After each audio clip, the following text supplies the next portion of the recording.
What's up, everybody?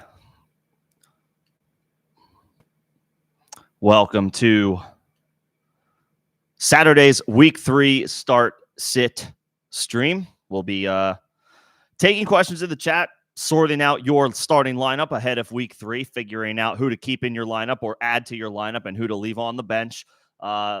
Ultimately, sorting out some difficult decisions, some tough calls ahead of the Sunday slate. So hopefully we can help out with that.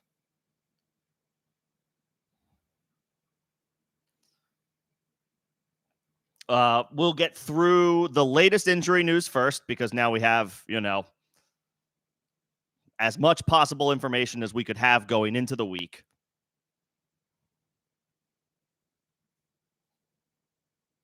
So we'll go over the latest there, and then we'll start taking questions. The same cadence as always. If I see members pop in, members will get first priority with their questions or comments responded to, answered and responded to. That is a perk of being a member of the channel. There are additional details if you are interested in learning more about becoming a member in the first description in the link of this stream and all of the streams and videos on the channel. If you're feeling generous enough to offer a super, you don't have to, but if you are feeling so inclined, that will also be a line jumper to get your questions answered, and then I will get to everybody else after that. So you do not have to send anything or become a member or anything like that to get your question answered, but I do just ask for some patience as I work through members and supers first.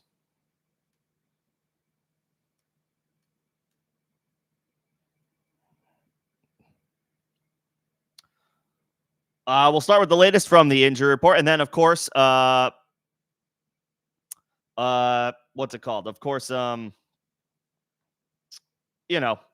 if you are enjoying the content, if you are enjoying the stream, if you are feeling like this is helpful, and maybe you're just enjoying it in general, I only ask that you like the stream. That just helps for algorithm purposes, and to that point.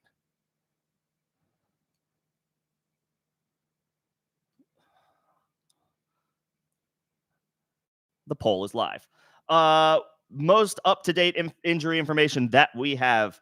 Not super surprising with guys like A.J. Brown, Cooper Kupp, Deebo Samuel, Evan Ingram, Kenneth Walker, Joe Mixon. Those are the big names that are out. I think only Walker is the only one from that group who hasn't yet been ruled out, but it's not looking likely. The coach himself, Mike McDonald, said we hope to have him back week 4. So it's only a matter of time before Walker is ruled out. Zach Charbonnet is an elite running back play this week against the Miami Dolphins. A.J. Brown out again. So Devontae Smith, boost. He was in your lineup anyway.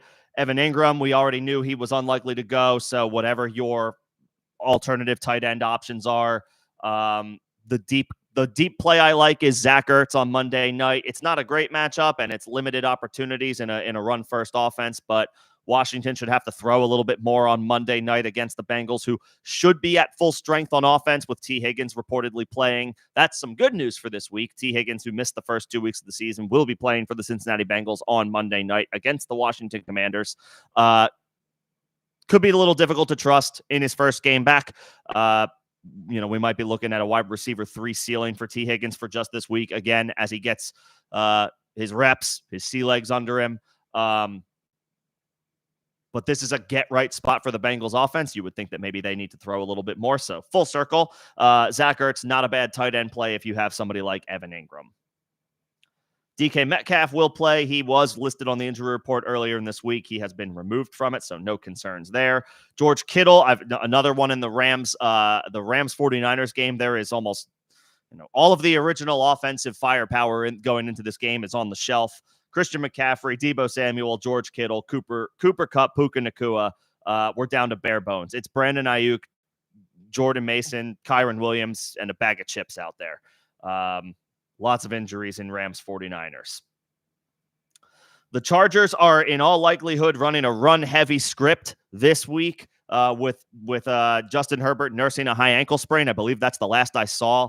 That's the latest diagnosis. So, if Herbert is able to go, great.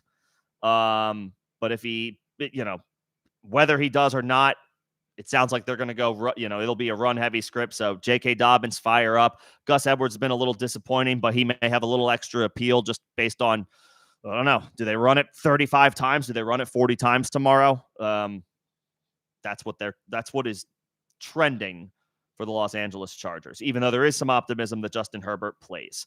Again, Joe Mixon downgraded to out. The Texans will be without Dameon Pierce. So it's Cam Akers and Daria Gumbawale.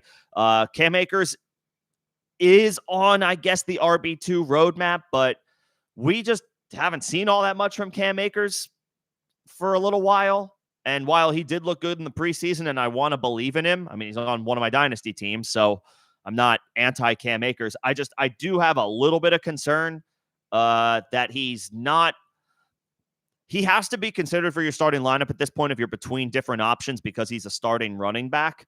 And the Texans' offense is definitely good enough for to help carry him along to a solid performance. I don't know that he's like an auto plug and play, but he's absolutely on the radar. So we'll see what happens there. Taysom Hill downgraded to doubtful for the New Orleans Saints. So Juwan Johnson and Foster Moreau, I guess, have a little bit of an increased opportunity. I'm not dipping my toes into the Saints tight end room right now as far as believing in one of those guys to stream. So, a situation to monitor for now and not much else.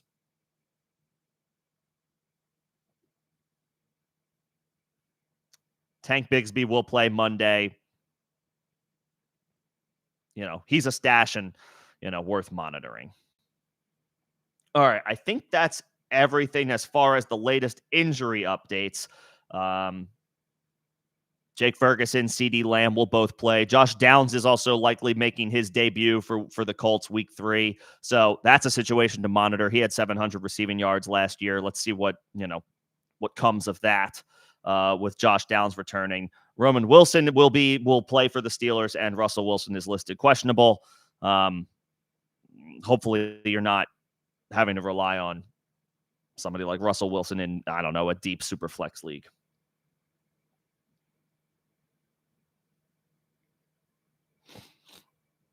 Okay, we can get into questions. What's going on, Crumply Heads? Yes, if you want to become a member, I certainly appreciate it, but you don't have to. But something to think about. But I don't have too many questions right now, so we can just get right down the list. Who to start at wide receiver 2?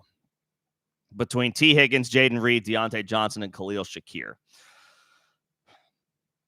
I'll say Deontay is your floor play, and I'll say Higgins is your upside play, and I would probably just roll the dice with T. Higgins. Even though it's his first game of the season, there could be a little bit of rust that he needs to knock off. But at this point, T. Higgins is a better player than Deontay Johnson. He's in a better situation catching passes from Joe Burrow. Andy Dalton probably improves the floor of Deontay Johnson and, maybe this Carolina offense in general. I don't know what that necessarily means for what's going to happen or how much better the offensive output is for Carolina tomorrow. But I would say, if all you needed is 6 or 7 or 7 or 8 points, then I guess Deontay, he could do a little bit better than that. But I would probably just go Higgins, roll the dice on the bigger play in the better situation, better quarterback.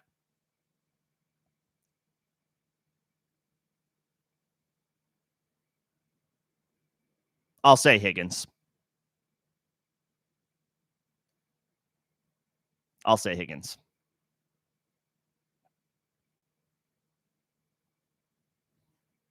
And yeah, what is Jordan Love's? What's the latest? I believe I think he's questionable, but he's trending toward playing unless there's been a more recent update. Listed as questionable. Was able to practice this week. I do remember seeing those practice reports. This is a truly dicey situation. I would wait on your Packers players out. Josh Jacobs, you can fire up. But I would wait on your Packers pass catchers for one more week, even if Jordan Love goes. And they're not going to clear him if he's less than 100%. So I would say move away from Jaden Reed. I like Shakir, but the volume just isn't there, and the low A dot. I'll say Higgins. Go Higgins. Just swing for the fences. Dak versus Baltimore or Jaden Daniels against Cincinnati.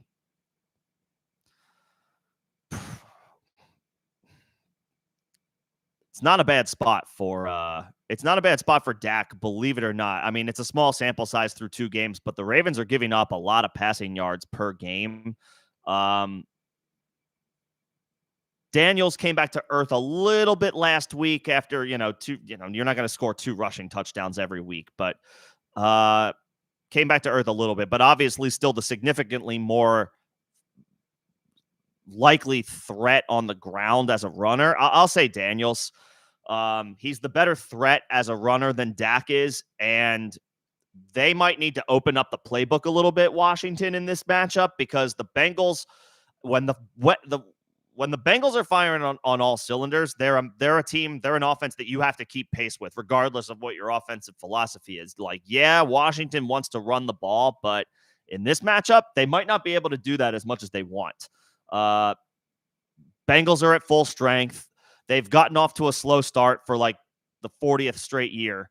That just is like, that's what happens with them under Joe Burrow. But then they catch steam. They catch fire as the season goes on. So they're at full strength for the first time this year.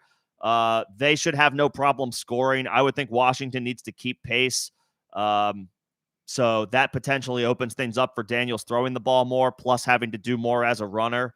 I'll say Daniels. Dak's passing yardage ceiling is higher any given week, but Daniels is, the significantly greater threat running the ball. I'll take Daniels.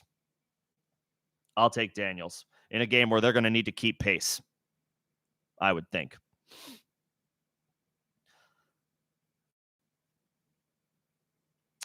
Diggs, Akers, Dobbins, or Zach Moss at the flex. Now that is an interesting collection of options.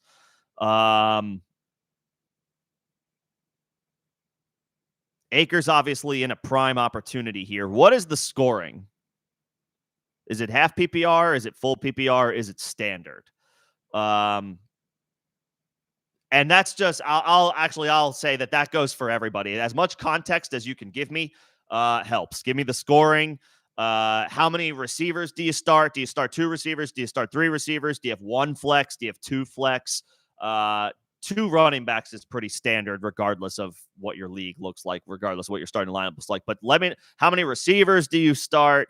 All of this context helps to figure out, ultimately what my answer will be.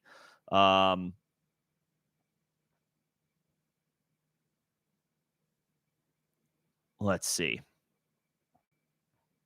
It's standard. Okay. And it's standard scoring. So that makes me a little less excited about Diggs.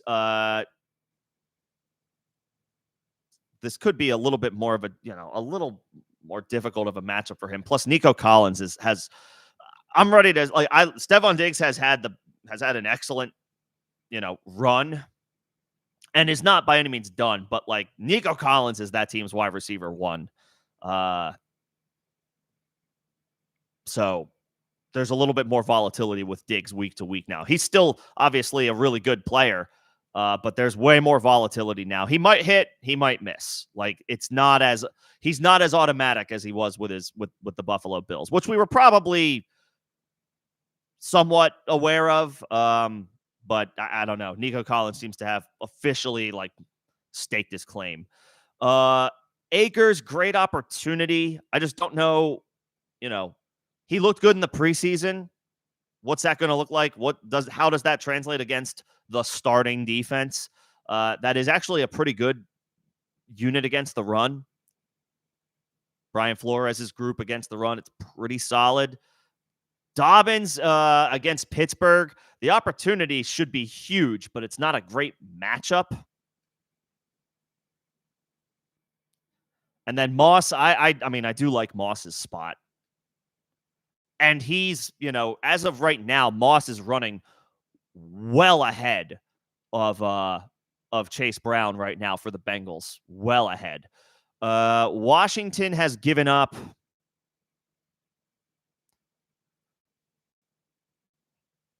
They're middle of the pack as far as rushing yards to game allowed through 2 games, but that's just because teams are gashing them through the air right now. And they're still middle of the pack, which means they're probably not very good against stopping the run, in addition to not being good against stopping the pass. I think I tentatively say Moss. Akers has a great opportunity.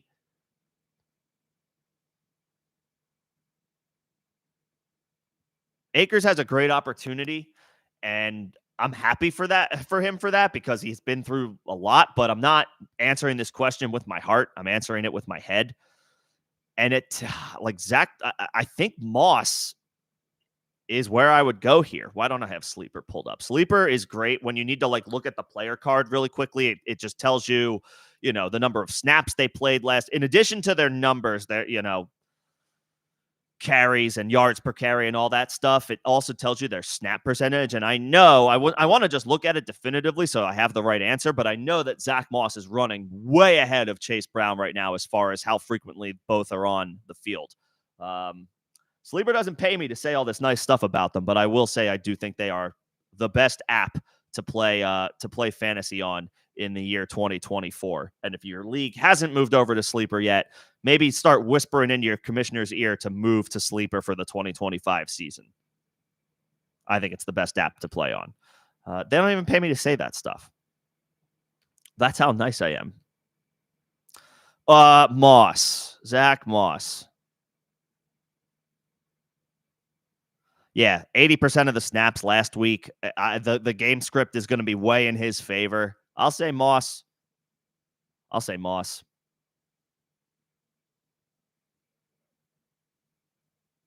Super serious is half. I agree, Crumply Heads. Half is the most. That's my go-to. That's my go-to. All right, Moss is my answer for that flex question. If you're trading Ridley and Dobbins, I mean, this is it's fine if you want to answer or ask an open-ended trade question, but the context matters, right? Like, if you're trading Ridley and Dobbins, who should you aim for? Like, what is the strength of your team?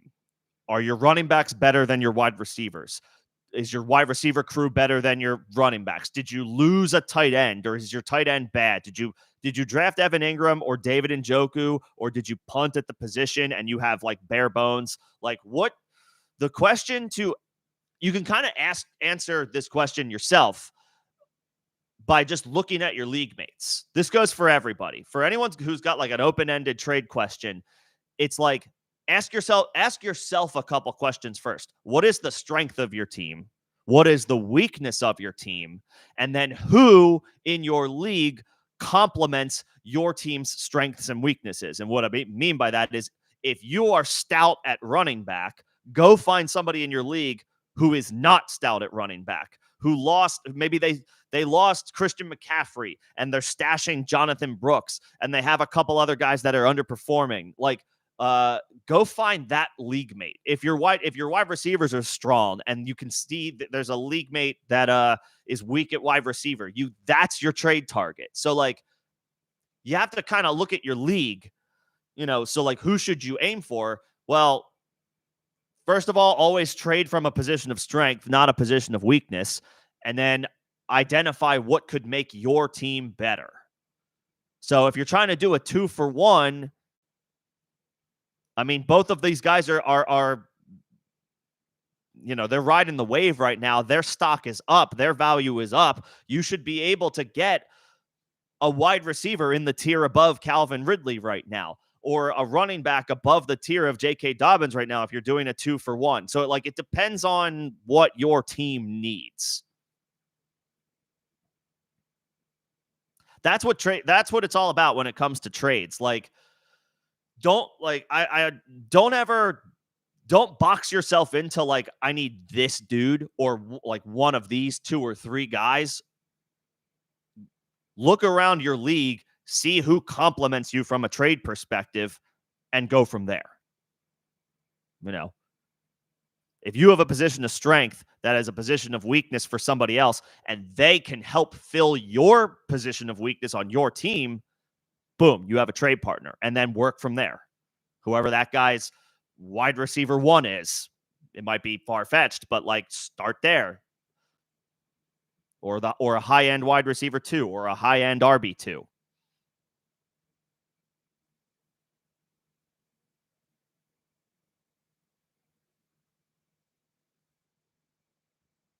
Yeah. Always find your trade buddy in your league and go from there. It could change week to week, it could change season to season. It all depends on what you need and then what somebody else in your league might need. So you have to do a little bit of your homework for yourself because you're going to have to go through everybody's roster, but that's the meticulous homework that you want to do that will give you the, the edge that you need to execute on a trade. Find somebody that you can work together with and not necessarily, how do I win this trade? Not that you said that, but like, I feel like there's a lot of thought processes of like, how do I win this trade or who won this trade? It's not about who won the trade. It's did your team get better? Did my team get better from what I received? Which are two different. Winning a trade and getting better are two different things. They can go hand in hand, but not necessarily.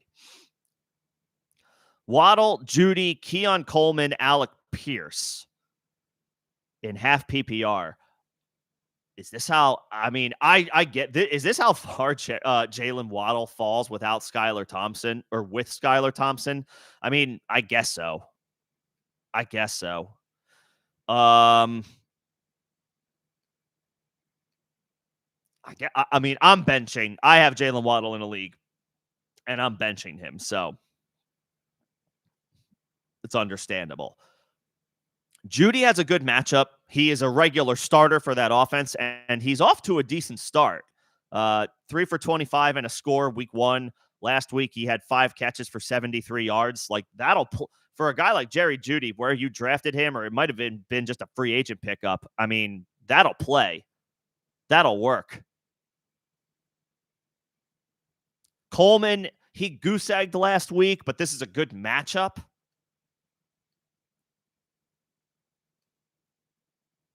He also is a rookie who had to play on Thursday night last week. So, like, we'll cut him some slack for the goose egg.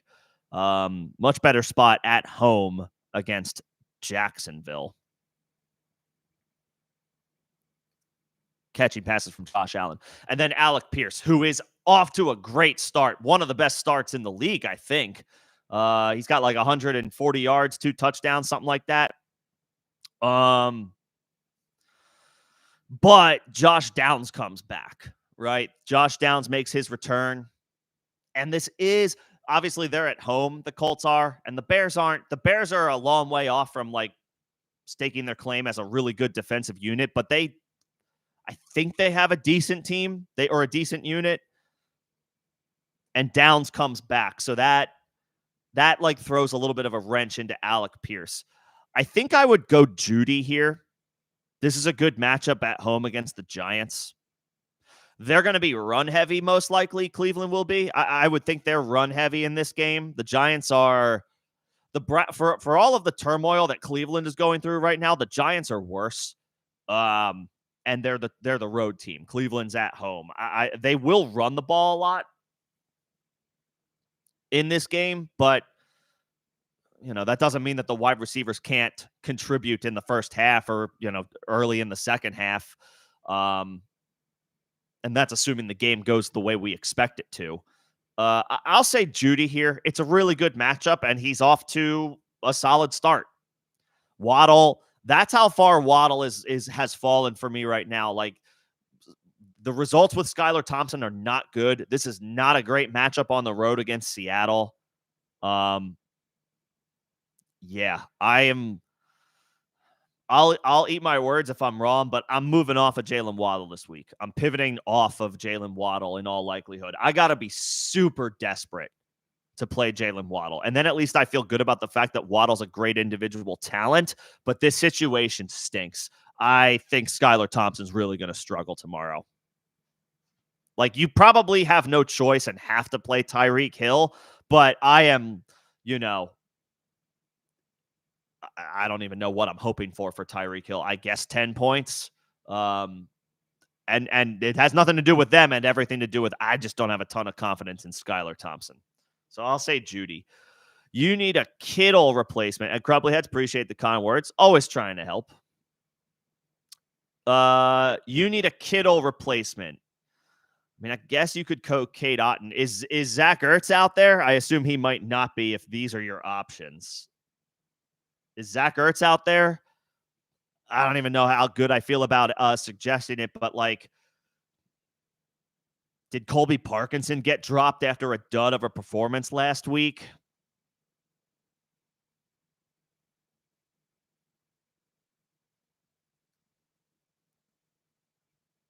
I guess you could go, like, if Ertz isn't available, if could you go? I guess you could go Moreau with no Taysom Hill. I don't love that, but he caught a touchdown week 1, and he actually, Foster Moreau also had a touchdown last week that was called back due to a penalty, but he caught the ball in the end zone. So I would say if Ertz is not available, if Colby Parkinson is not available, who I'm not super bullish on tomorrow, the matchup's not great, but he should have an opportunity, I guess. I mean, Foster Moreau, I guess, is fine with Taysom Hill now doubtful to play.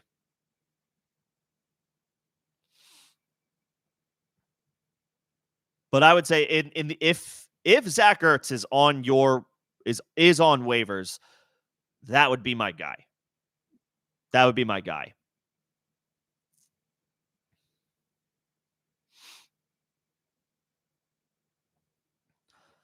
Full PPR, start Zamir White or Carson Steele. Zamir White. Obviously, Steele is on a much better offense, much better situation. And Kareem Hunt is not getting elevated for this game. So Kareem Hunt will not play. So it's going to be Carson Steele and Samaje Perine.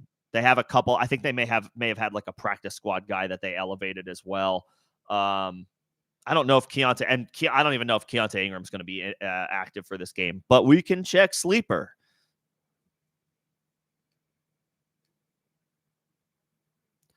Joins the active roster. So maybe they will have him. Maybe they'll have him as an emergency option. No, it's going to be Carson Steele and Samaje Perine. I'm going Zamir White here because the matchup is excellent. It's do or die time for Zamir White. I will say that as well. If Zamir White doesn't do well in this matchup, then it might be curtains for Zamir White on the season. We might have to just cut our losses and give up with Zamir White. If he can't deliver against the Panthers, who are like, they're bottom 2 right now. It's only 2 games, but they're bottom 2 in rushing yards allowed. Like, they're awful against the run. They're awful against the run, and they're awful against the pass. Other than that, their defense is solid. It's put up or shut up time for Zamir White. The coach, Antonio Pierce, literally said in a press conference earlier this week that the goal is to get him 20 touches. He said Antonio Pierce was, I'm paraphrasing, but he was like, it didn't happen against Baltimore, but we'll look to get it, to make that happen this week. As in this week against Carolina. So there's, he'll continue to lose passing down work to Alexander Mattison. But if this game goes as expected and the Raiders are playing with a lead in the second half, Zamir White is going to be the dude getting the ball as the Raiders kill clock. I'll say Zamir White. There's a little bit more. It's still ambiguous about Carson Steele. I know that the Chiefs said they want him to step up and be the guy, and that could be true. But in the past, Kansas City has gone a little bit more pass heavy when the starting running back has gone down, when it's, when Jerick McKinnon or Damian Williams or Darrell, when they've had to rely on the satellite running back a little bit more, they go a little bit more pass heavy. So I'm curious to see if I have an option like Zamir White, then I'm willing to give a game to Carson Steele on the bench to see how things shake out. I would go Zamir White, and the coach seems to believe in him. He's been talking him up since the offseason. I think you can't trust every coach or you can't trust everything that comes out of every press conference, but I feel inclined to believe Antonio Pierce when he says, I want to get Zamir White. He said 20 touches. I feel inclined to believe that, especially in this matchup. So I'll take Zamir. Strange or Schultz at tight end. Is Zach Ertz available? I'm gonna keep asking that. If you're between some options at tight end, I'm gonna keep asking, is Zach Ertz available? I don't know how confident I am in Zach Ertz, but he had 4 catches for 60 yards last week, and I think Washington is gonna have to throw more than they normally would like to on Monday night against Cincinnati, who is back at full strength on offense. If he is not, I'm not going the backup tight end for Jacksonville, Jacksonville looks terrible right now. They look like shit on offense. I'll take Schultz. The Texans are just playing better. And that's where I'm at with like figuring out between the tight ends, between the ancillary, the depth tight end twos that we're kind of trying to figure out. I'll just go with who's playing better, who's moving the ball better, and therefore is more likely to be in scoring position a little bit more frequently. I'll take Schultz over Strange. The Jacksonville Jaguars look terrible right now. Sit one, Judy Pittman, Drake London. You're starting London. I'm probably playing Pittman, even though he's off to a really bad start and Judy's off to a really good start. It's kind of like you're between Pittman at his floor and Judy maybe at his ceiling. So I'll roll the dice on some variance, like some course correction. We drafted Pittman high this year. Let's not totally give up on him just after a couple of weeks at home. I'll take Pittman.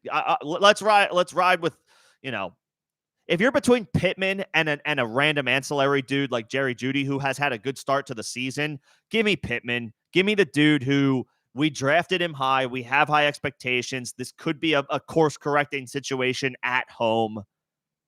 I'll take Pittman. And London. London and Pittman are your starters.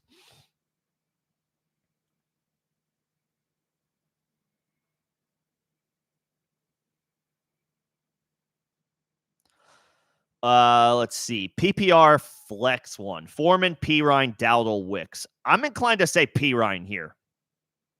Because like I just met, I don't know if you just caught what I said. I feel like the recent trend with the Kansas City Chiefs, when they are down a running back, they go a little bit more they don't necessarily feed the backup like at the same rate that they feed the starter. They go a little bit more pass heavy. And they're on the road against Atlanta, where the Falcons are much better at home. And maybe they sorted some things out last week against Philly, figured some things out on offense. This could be a shootout. And the Chiefs, you always expect a road team, even if they look like the much better team on paper, you expect a team on the road to stay aggressive throughout the game, right? If the Chiefs have a lead in the second half, they're not going to rest on their laurels and run the ball. They're going to stay aggressive and throw the football. I think that means Pirine is the guy who's going to be in the game. Like, I'm very curious. Like, Carson Steele has been the waiver pickup, and rightfully so. For most of the season, especially, when they're at home, that's when you really want Steele. When the Chiefs are at home and you expect them to win the game because they're the Kansas City Chiefs, they win a lot of games, and they're they can mix in the run a little bit more. They probably have a little bit more flexibility to mix in the run. That's when you want Carson Steele. And I'm not saying that he can't come through tomorrow night, but for like a specific situation like that Sunday night game on the road against Atlanta, who should have a solid offense at home, like give me the pass catching running back in with the Kansas City Chiefs, and let's see how that goes. I'm very curious to see what happens with Samaje Perine tomorrow night, especially because they didn't activate Kareem Hunt yet. What's up, Dynasty Football Key? What's going on? Hey, give my man Dynasty Football Key a follow. He's got a YouTube channel as well, regularly going live throughout the season if you're looking for some extra content to consume. Dynasty Football Key is the YouTube channel. Give him a sub. Give him a sub. Give him a little bit of love. Okay. Where am I at? Oh yeah. Foreman, Perine, Dowdle, Wicks. I'll go Perine here. I'll go Perine. Wicks, I'm not playing without Jordan Love, even if Jordan Love plays tomorrow. First week back. Dowdle hasn't done enough yet. Foreman is, I know he got work last week. I don't know if I don't know, 14 carries, 40 yards, something like that. I don't know. The Chiefs, give me the guy in the Kansas City Chiefs offense who I know he's new. Obviously, Carson Steele has been with the team all through training camp, all through the offseason, all that stuff. So, like, there's some continuity there. But Perine's a vet. And in full PPR, if he catches 3 or 4 passes, and that maybe is like the low end, I think that's where I want to go. 3 or 4 or 5 passes, that's where I want to go. I'll say Perine. Full PPR, 2 wide receivers, 1 flex. London, Higgins, Shaheed.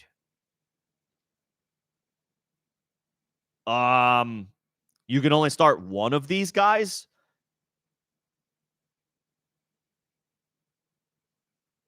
You can only start one of if I'm understanding correctly, you can only start one of London, Shaheed, and Higgins.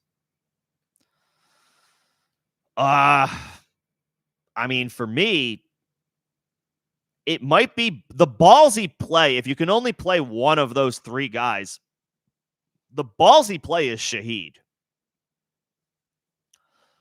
I mean, the dude's got a long catch for a touchdown in both games this year. I think he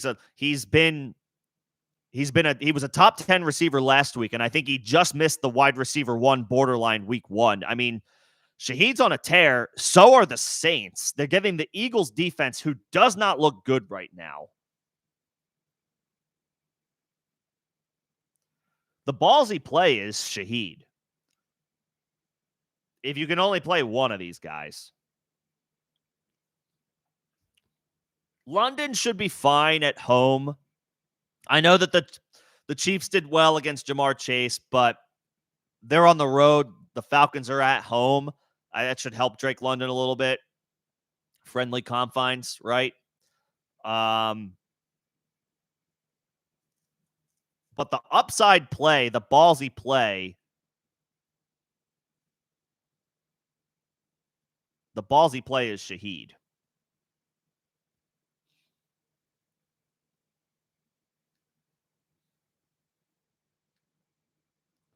Oh, you have Moss in currently? That's fine. I would keep Zach Moss in.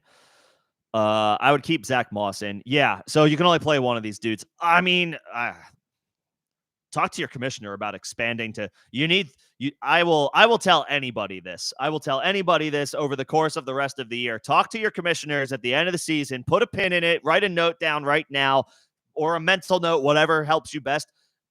If you only start 2 wide receivers, add a 3rd wide receiver spot. Tell your commissioner, pull your league mates together, vote on this, whatever you have to do. Add a 3rd starting wide receiver spot to your starting lineup if you still only play with 2 wide receivers. It's just better. It's just better. Do you want to score? Do you want, like, general question for everybody? Do you want to score more points, or do you want to watch points just go to waste on your bench? What would you rather, right? And I know, obviously, there's going to be some, the strategy is taken away or whatever, or there's less strategy in that. But it's like, dude, The strategy is when it is comes in the form of the draft. The strategy is you making your draft picks and accurately hitting on the guys that you commit to, invest in, draft at the time of the draft. Like, that's the strategy. Go to your commissioner. It's obviously too late now. Nobody's changed. Don't change rules mid-season. That's no good. But at the end of the year, if you still only start 2 wide receivers and a flex, go to your commissioner and add a 3rd wide receiver. It's just better. It's just more fun. Anybody who argues that takes away from strategy, it's like, first of all, we get to play another player that we commit to in the draft. And again, the strategy is in the draft picks. That's where the strategy comes in. Me making the right call at the draft versus making the wrong call at the draft. Rant over. That being said, the ballsy play, if you can only play one guy between Rashid Shaheed, Drake London, and T. Higgins, the ballsy play is Rashid Shaheed. The floor play is Drake London. T. Higgins should be fine. I think he's okay, especially given the matchup in his first game back or his first game of the season. But since those are your other 2 options, I have more confidence in those guys. Shaheed, upside, aggressive play. London should be a fine floor play at home. But Shaheed's floor is lower than London's floor.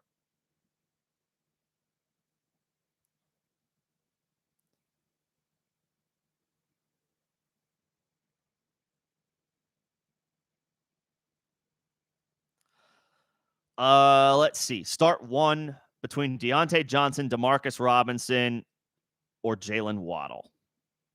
Yeah, you have to flex Kyren. Sorry about Ramondre. Sorry to anybody who had Ramondre. I hate Thursday night football, man. I hate Thursday night football, especially when I have those guys on the road. That's why I said on Thursday, I was like, Hunter Henry is a trendy tight end stream this week, but I'm not crazy about the Thursday night start. Now, Ramondre is a little different. You had to start Ramondre because he's a starting running back and he's off to a really good start. You had no choice.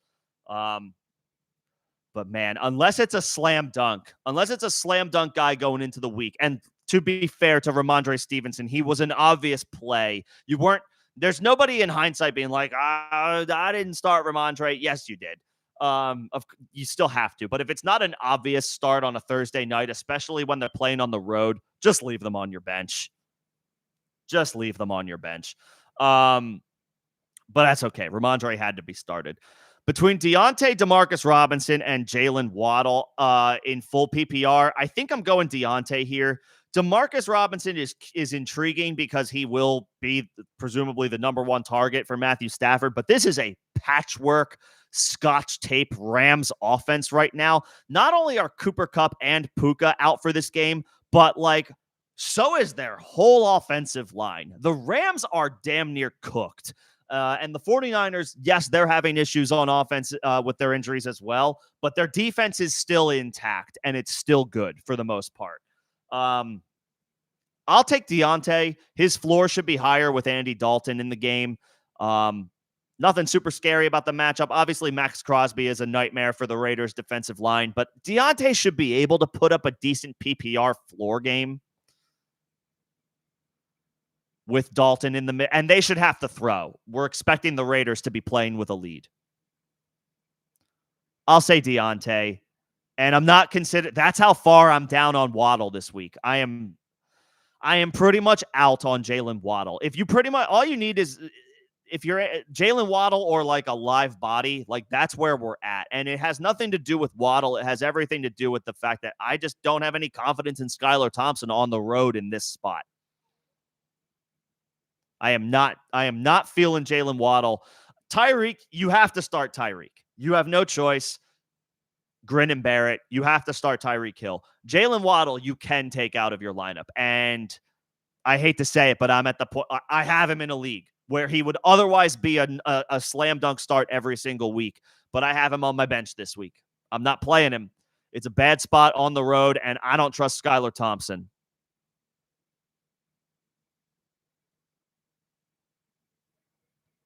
So I'll take Deontay and hope for the floor play. So yeah, Ertz or Strange. I don't know if you caught me earlier. If your question is Ertz or and the guy like Brenton Strange, give me the vet. Give me the vet. 4 for 60 last week. He's still doing it. Ertz is an old man who's still hanging on. And Washington should have to throw a little bit more in this matchup against Cincinnati, who is back to full strength on offense. I'll take Ertz. I'm not expecting a ton. It's pretty much touchdown or bust. But of course, if he does what he did last week, if he gets 4 catches for 50 yards, I will take that and I will sleep like a baby. Even if I lose my matchup, it'll be like I got what I was hoping for from Zach Ertz. Like, if there are silver linings, I'll take the vet, the savvy vet who has been doing this for a long time, a security blanket for a young quarterback. Give me Zach Ertz. And the Jacksonville Jaguars look like crap right now. So I don't really want anything to do with their offense, especially on the road against Buffalo. The Bills look like the top 3 defense this year. I know they gave up a lot of points to the Arizona Cardinals, but they are good. They have playmakers. That's a good defense. It's a good defense.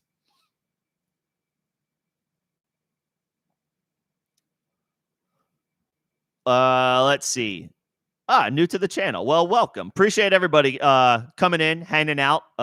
Whether you've been around the block or if you are finding me for the first time, welcome in. Appreciate you guys thinking enough to take the time. Again, I'll say this a couple of times throughout the stream just for some clarity for folks who, whether you're coming in and out or maybe you haven't heard my spiel.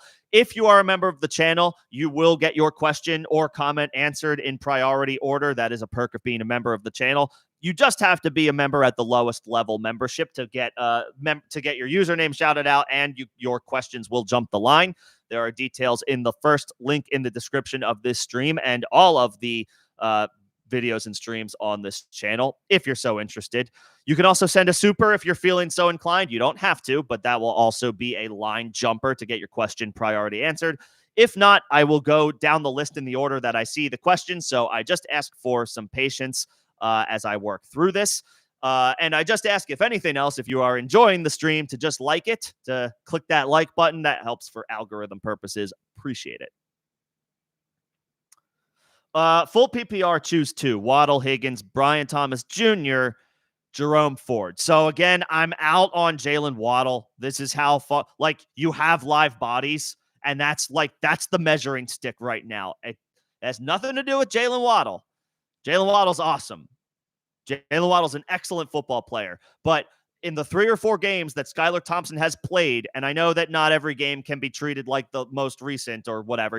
Sometimes you can throw these things out the window, but Skylar Thompson is a backup quarterback with minimal experience, and he hasn't been that great in his opportunities. Now he's on the road against Seattle. This is not a good spot. I am out on Jalen Waddle. If you're between Jalen Waddle and I don't know, like a Josh Downs, who I like a lot, but is making he's making his debut after missing a lot of time with a high ankle sprain. Okay, fine. Try Jalen Waddle. Real bottom of the barrel options are going to have to be the guys that I say no to over Jalen Waddle. So I'm out on him. Higgins, again, first game back, should be fine. Nothing super scary about this matchup. Could be having to knock off a little bit of rust. But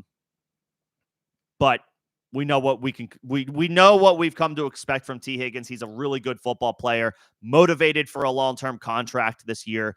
So he's going to want to put up strong performances when he plays. And I say that because he could pick and choose his spots this season as he awaits a long-term contract. This would be a good one. Brian Thomas, I like quite a bit. It's not a good matchup against Buffalo. So again, he's like the one bright spot for the Jags offense. Their running backs are not bad, but the rest of this passing attack freaking stinks right now. I will say Higgins and Ford. Higgins, first game back, could be knocking off some rust, but this matchup is good enough where we could put him on the wide receiver 3 roadmap with a little bit of optimism. And I'll take Jerome Ford in a great matchup at home against the Giants. I know Brian Thomas, Donta Foreman got a lot of work last week for the Browns, but it was 14 carries, right? For 40 yards, something like that. That's not good. That's not good. They'd be insane to go back to that level of usage for Donta Foreman if he's averaging, 3 yards a carry.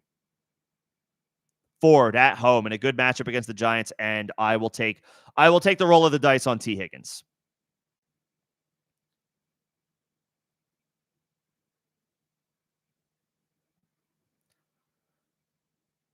Crumply heads, do you have to start 2 running backs in the same league? I think these are you posted these in the Discord, so I will get to them. I got you. If you are not a part of the Discord and you would like to be, that is a free invite. That is the second link in the description of this stream and all the videos and streams on this channel. I hope not, though. I don't know what I'll have to take a look at your other options. But I hope not, Crumply heads, because they've been both pretty inefficient, and now Deuce Vaughn's getting in there. Like, this is not a great. The Cowboys' backfield, as of right now, is one to avoid. I like Dowdle potentially to contribute in the future, but I don't know. This I could easily also see Zeke just sticking around and being an annoying touchdown vulture all season long. They're both like blah RB3s.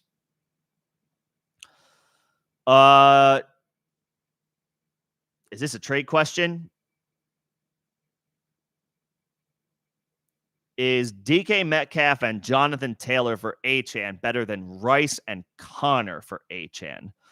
So I'd rather have Rashee Rice than DK Metcalf, but I'd rather have Taylor than James Conner, even though Richardson is more of a touchdown vulturing threat to Jonathan Taylor than Kyler is to James Conner. Taylor looks like the dude in his backfield, whereas Connor is the guy for the Cardinals, but Trey Benson is sprinkling in already.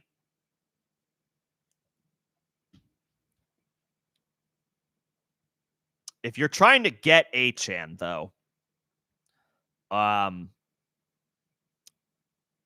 would need to know.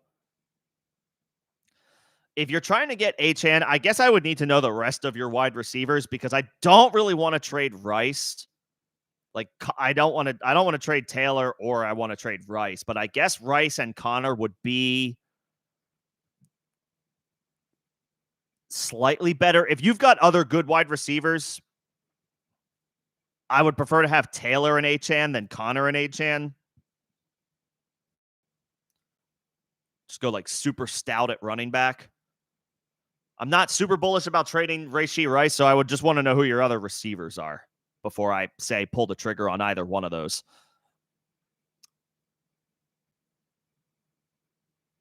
Oh, you're trading Achane. Well, I guess the same question applies. What does your wide receiver situation look like?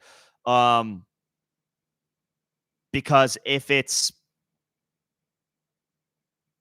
weak, then I understand it. If you really need like a front, like I would want to know who your other wide receivers are before I say anything one way or another. Just for some extra context. Bobby, appreciate the super. Thank you so much. Very kind of you. Again, you don't have to send a super, but if you are feeling so inclined, that will be a line jumper for questions. And then I will get to everybody else. But I have my spot in line. I just ask for some patience. Appreciate that in advance. You need two running backs, a wide receiver, and a flex. So Bijan and God, these are all really good options. Bijan, Mason, Cook, and then you only need one wide receiver. Well, you had Wilson go, right? You had Wilson go on Thursday night, so he was already in your lineup. Or is this just like a general, rate my team question? If it's that, then I would say you're in great shape. If it's just you're stout at running back. Bijan, Mason, James Cook is going to be lethal probably all season long, depending on, we still don't know what the second half of the season status will be for Christian McCaffrey, but as of right now, your running backs are stout. Wide receivers are you have a clear-cut wide receiver one in Garrett Wilson. Zay Flowers is a good option. He scored last week. Jamison Williams looks like he has emerged as a regular guy to believe in week to week. Terry McLaurin, we're hoping gets back on track this week. He's off to a really bad start. The coach made a point that they want to get him more involved. But,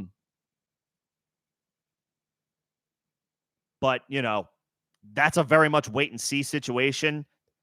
Deontay, again, wait and see. Andy Dalton should provide a better floor. So that's good. Reed and Watson, we're going to have to, we just need Jordan Love back. Reed is going to be a guy that is probably more consistent than Watson, but Watson is definitely the home run hitter if you ever need some big time upside. But again, we need Love back first. And then, you have a top 5 option in Trey McBride, who we're rocking with at least for the next month and a half, even in a worst case scenario where there are some bad performances, we're rocking with Trey McBride until we're given like 5 or 6 reasons not to, because that's how the tight end landscape works.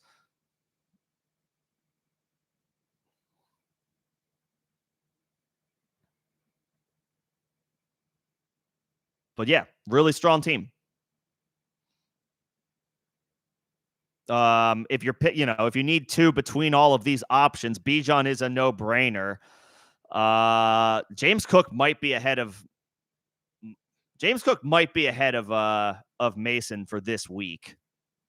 Although he will. Oh, you know what? They're playing the Rams. The Rams are getting absolutely cooked by opposing running backs. Yeah, you have to play Jordan Mason.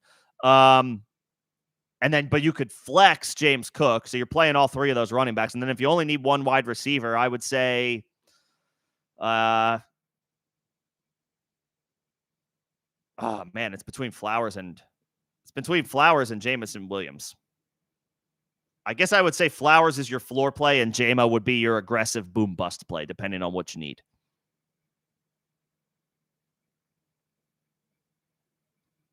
So Bijan, Mason, Cook, and then Flowers would be your floor at wide receiver. Jamo would be your ceiling at wide receiver. But it's a good squad, Bobby. You should feel good about that and appreciate the super again. Thank you. All right. Where did I leave off? There was a trade question, I remember. Your other St. Brown, Puka, so you're hurting with Puka. Kirk is off to a terrible start. Terry's off to a slow start. Shakir is solid, but not a weekly reliable option. You have Amon-Ra. You're down Puka for probably another month and a half, best case scenario.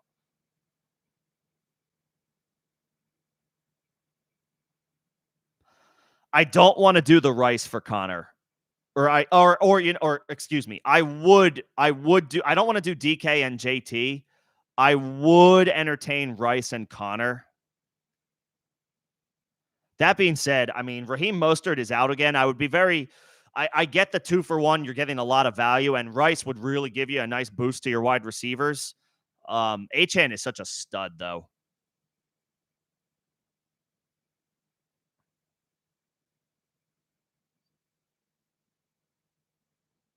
It is a bad spot with Tua, though, status completely up in the air. If you can do Rice and Connor, I think I'm okay with it. I'm not crazy about trading Achane, but you're getting a high-end wide receiver option in Rice. You're getting an RB2 in Connor. And while Achane is excellent and the best player of this group, you're unloading him in a bad situation with Skylar Thompson. I don't love trading Achane, but the Rice Connor group or 2-for-1, given your wide receiver situation, is a solid return.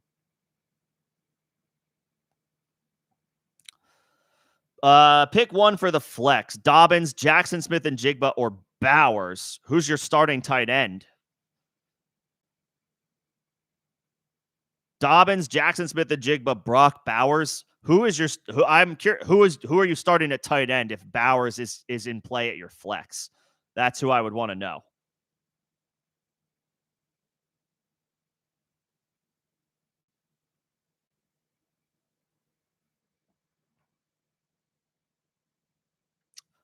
So I will. That's my answer to your question is a question. Who is your starting tight end if Bowers is in play for your flex? So we'll come back to that one. Let me know, and we can circle back on that. Charbonnet or James Conner? I mean, Charbonnet got the bell cow workload without Kenneth Walker. And it's going to happen again when Walker is ruled out. And this matchup at home is not as bad. Like last week against New England on the road was a little tougher. At home, not as bad. In a game that Seattle should win, therefore they will be running the ball. Connor is fine as well. Like he's in a good spot, but it's not as good of a matchup. If you can only play one of these guys, I would say it's Charbonnet. I would say it's Charbonnet. You have You have McBride. Holy hell. I would want to know who the rest of your lineup is, because if you're weak at running back or weak at wide receiver, you may want to consider you could ask for the moon for Brock Bowers right now. You could get a stud wide receiver or a stud running back for him. If there's a team in your league that is tight end needy, you could probably get a really, really good piece for Brock Bowers right now if you have somebody like Trey McBride. That being said, in full PPR, I might say go Bowers. He's playing Carolina. Carolina's awful on defense. Dobbins is off to a great start, but he does get Pittsburgh this week, so that's a little bit of a tougher matchup. And they're expected to go run heavy, but with Justin Herbert like less than 100% if he plays, I don't like that as much. Like Dobbins is off to a great start, but circumstances are not as great this week. Smith and Jigba balled out last week. Let's see if he does it 2 weeks in a row. We've already seen Bowers do it 2 weeks in a row. He's off to a great start, and it's a beautiful matchup. I will say Bowers here. But if you ended up with like a Trey McBride and a Brock Bowers, you could ask for the moon for a guy like Brock Bowers. You could ask for a stud wide receiver right now or a stud running back for him. If there's somebody in your league that really needs a tight end, has a big hole at tight end, which there probably is. So yeah, Bowers.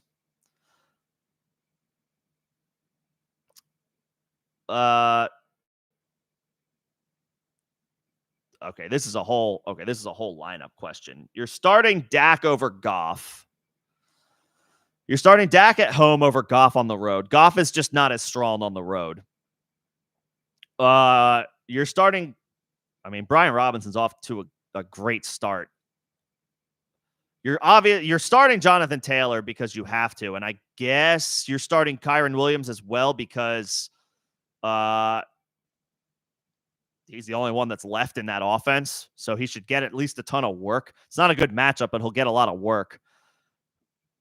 You're starting Kyren and Taylor at running back. And you're starting Amon-Ra and Neighbors as your two wide receivers.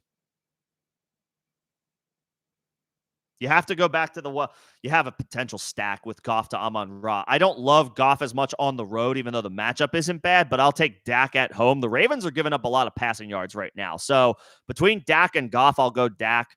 You have to start Jonathan Taylor. You have to start Kyren Williams. If there's a flex that is vacant, that's where you could put Brian Robinson, and I would play Amon-Ra and I would play Neighbors as your two wide receivers. Because Amon-Ra was, I guess, your first round pick. Yeah. And Neighbors, it's not a great matchup, but he's off to a beautiful start. You're starting Malik Neighbors.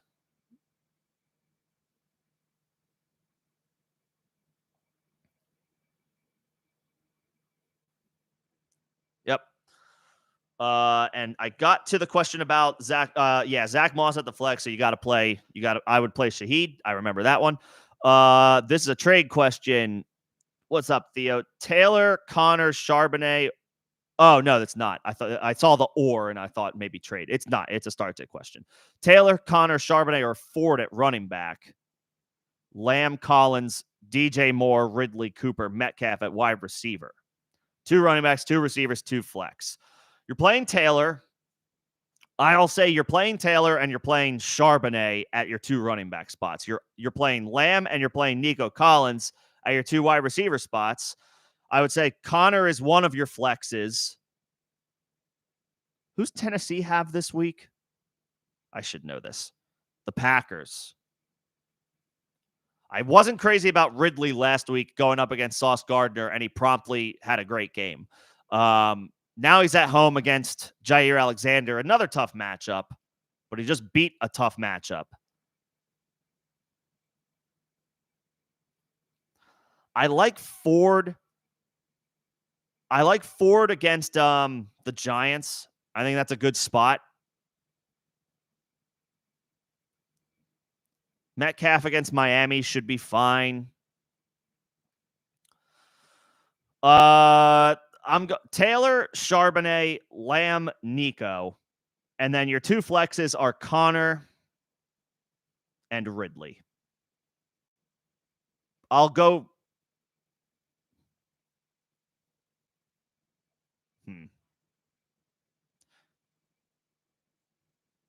Ridley or Ford. I keep forgetting. Ford plays the Giants. That's a great matchup. Ridley isn't another bad matchup, but he's really good at football.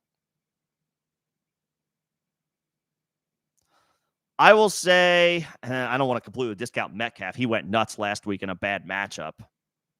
Some really good. This is a good problem to have this many strong options.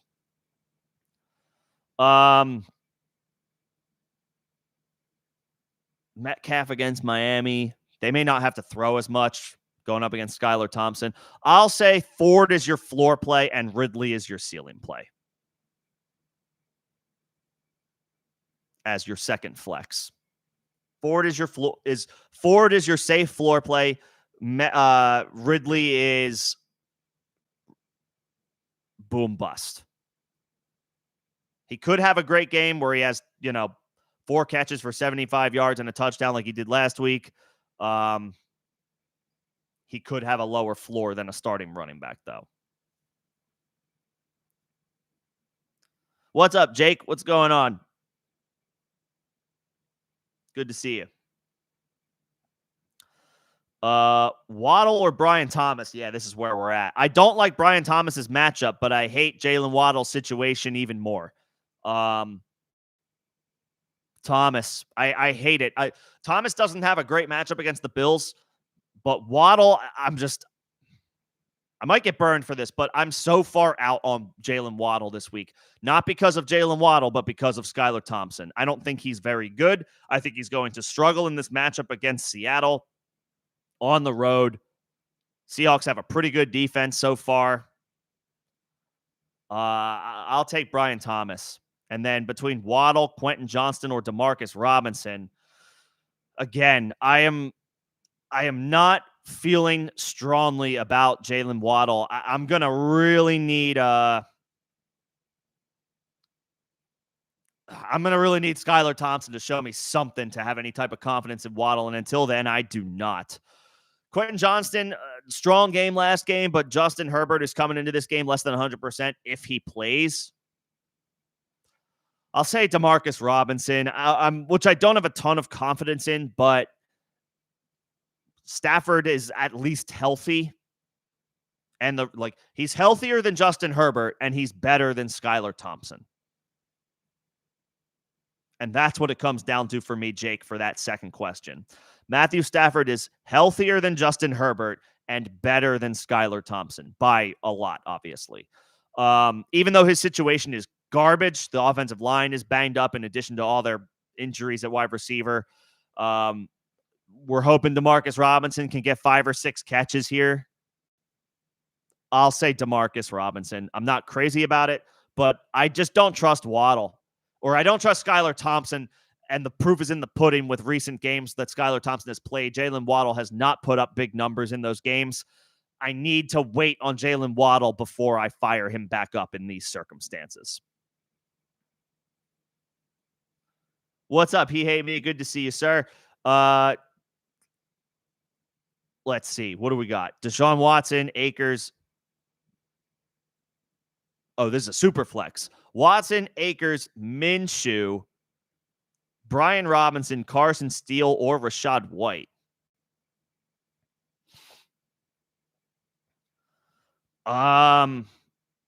Watson at home against the Giants. Minshew at home against the Panthers.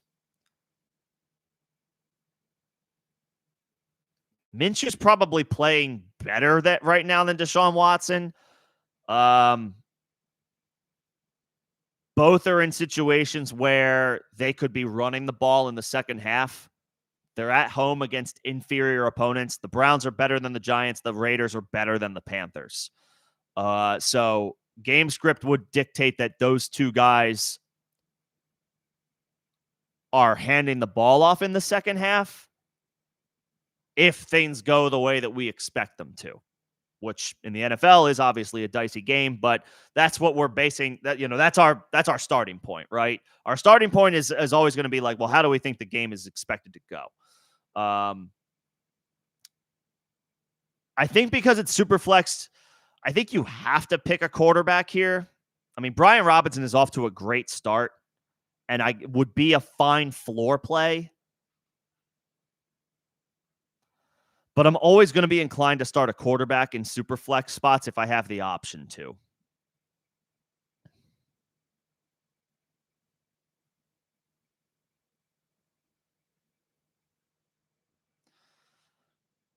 I guess I will say Watson.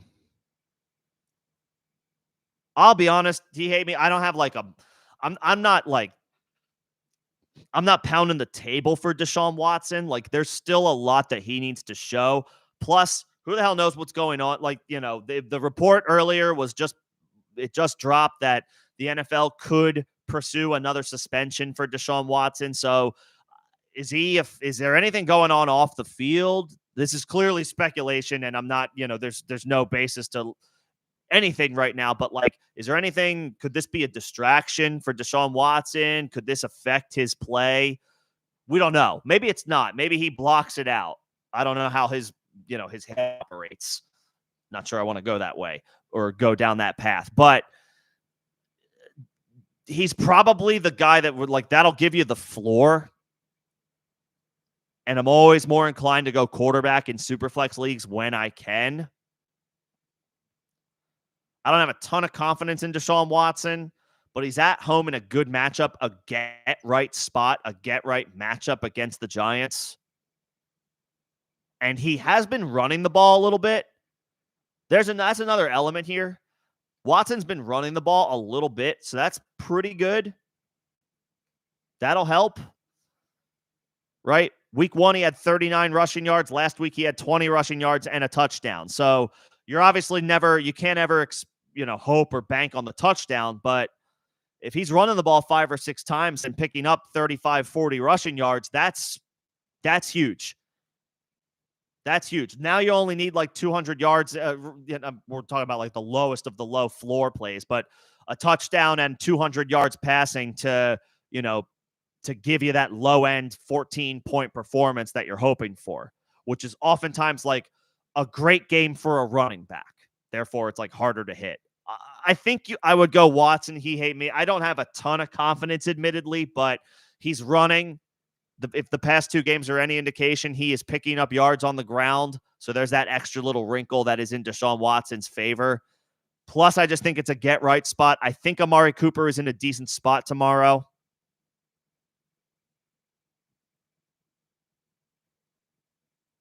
For another, speaking of bounce backs or get right games, I think I would go Watson here. I'm always going to be more inclined to go super flex or to go with a quarterback in super flex among other decent options. Like Rachaad White could be good in PPR. Brian Robinson is getting a lot of work, so he could be solid there. But I think I go Watson. If I can play a quarterback in a super flex league, I'm going to play the quarterback.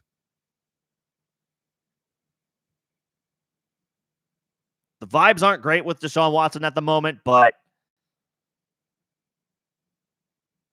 a 14-point play in Superflex, a 15-point play in Superflex should be something that he can do at home against the Giants.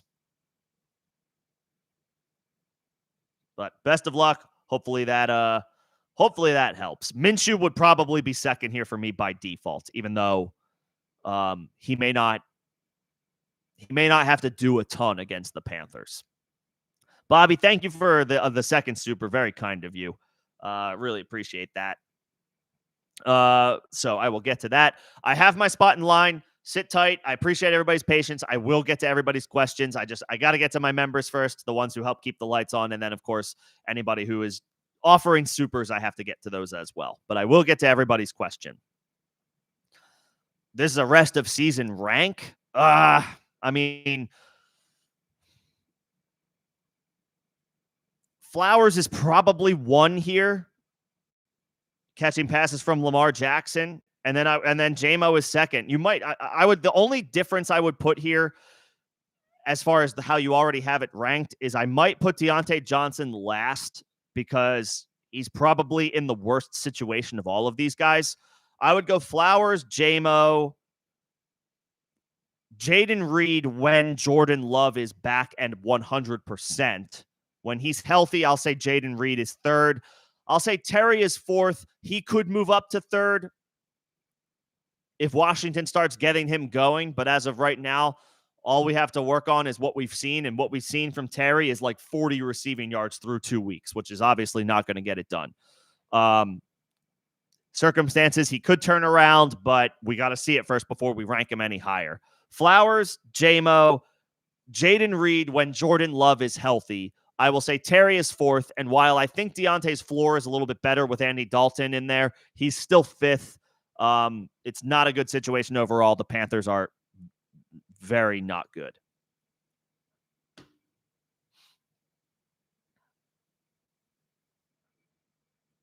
Flowers, J-Mo, Reed, Terry, Deontay. That would be the order. I would say as of right now, where it could fluctuate would be between Jaden Reed and Terry McLaurin. But I think Flowers and J-Mo are 1 and 2 at the moment. But appreciate the super, the second super. Very kind of you, Bobby. Appreciate that. All right. I think I got the member questions. I am going to move back up to where I left off, which was, and of course, appreciate your thanks, everybody. Thank you guys for thinking enough to come hang out today. So happy to hear that you guys appreciate the help. Hopefully it goes your way. Let's all get some dubs week 3. What do you say? Let's see. I got Theo's question. I got Jonathan's question. Oh, no, you have a 2 wide receiver league. So, again, friendly PSA for everybody who still plays in leagues that only starts 2 wide receivers. Go to your commissioner at the end of the league. Vote on it, whatever you have to do. Get a 3rd starting wide receiver spot for your starting lineup for next year going into 2025. It's just more fun to play with more players in your starting lineup as opposed to more players on your bench. And then that way you can play your really good players as opposed to making difficult decisions. And then you'd leave it there. 3 wide receivers and a flex. We're not asking to expand it to 4 wide receivers or 3 running backs. We understand there has to be a bench in redraft leagues, but start 3 receivers, especially in half and full PPR, even in standard scoring. I don't care. Start 3 receivers. But until then, you need to choose between Ayuk and Devontae Smith. I mean, Ayuk is going to have all of the opportunities this week. No McCaffrey, no Debo, no George Kittle. But then on the other hand, for the Eagles, there's no A.J. Brown, so Devontae Smith should get all of the opportunities. Ayuk will see Tre'Davious White for the Rams. Devontae Smith will see Marshawn Lattimore for the Saints. Neither are ideal matchups. Both are really good players. Devontae Smith has done more so far this year than Brandon Ayuk, but I do think I slightly lean Ayuk in this matchup. They are absolutely down to nothing left. I mean, Brandon Ayuk should get 12 to 15 targets tomorrow. I guess Smith is in line to potentially get that, a similar amount of work, but at least the Eagles have Saquon Barkley. They have Dallas Goedert. Like, they have other regulars in their offense that should command some targets. Whereas the 49ers are down to, I mean, Jawan Jennings is a damn good football player. But they're down Debo. They're down Kittle. They're already down Christian McCaffrey. I mean, the 49ers missing pieces on offense are great. AJ Brown is a massive loss for the Eagles, but the combined losses of McCaffrey, Debo, and Kittle is a ton. I think I would lean Ayuk. They're both going to get really good volume, but I think I slightly lean Ayuk. It sucks that you have to pick between those two, though. Your league should start 3 wide receivers. Everybody's league should start 3 wide receivers, not 2. Talk to your commissioners at the end of the year. I will write your arguing statement for you if I have to. You just let me know. Tag me in. I will vouch for it. Let's see. Cam Akers, Michael Pittman, Deontay Johnson, Carson Steele, Najee Harris. This is a need 3. I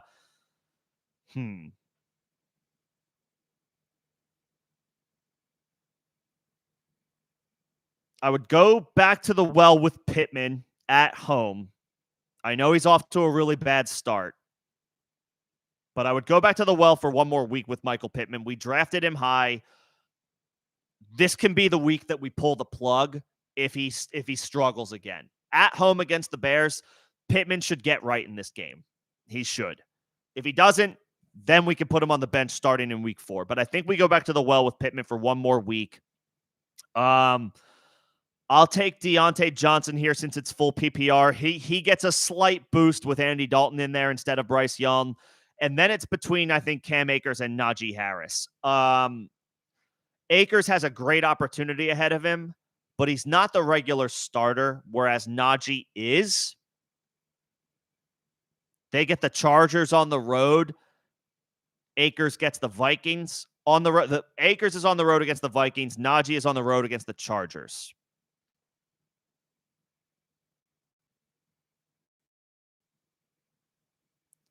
Who's giving up more rushing yards a game? The Chargers are actually really stemming opposing rushing attacks, but so is Houston. These are both bad matchups. They're both bad matchups. Atlanta's actually a favorable matchup for opposing running backs. I just don't know how this Carson Steele versus Samaje Perine backfield shakes out for the first week.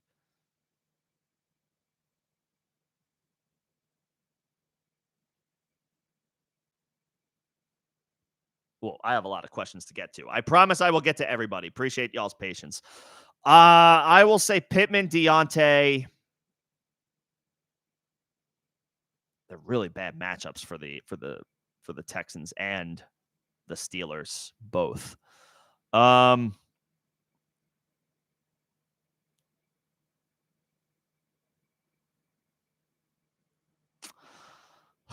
wasn't initially considering Carson Steele, but I think now I am. Because I'm not starting Dubs without Jordan Love, and I'm not starting Quentin Johnston with a hobbled Justin Herbert.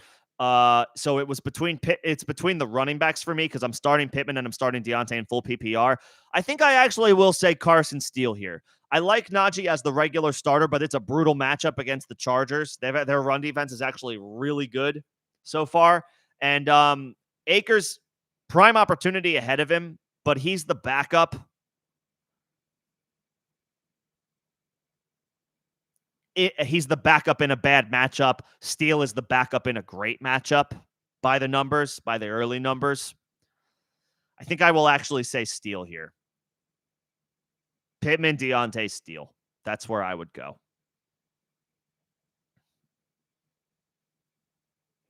That's where I would go.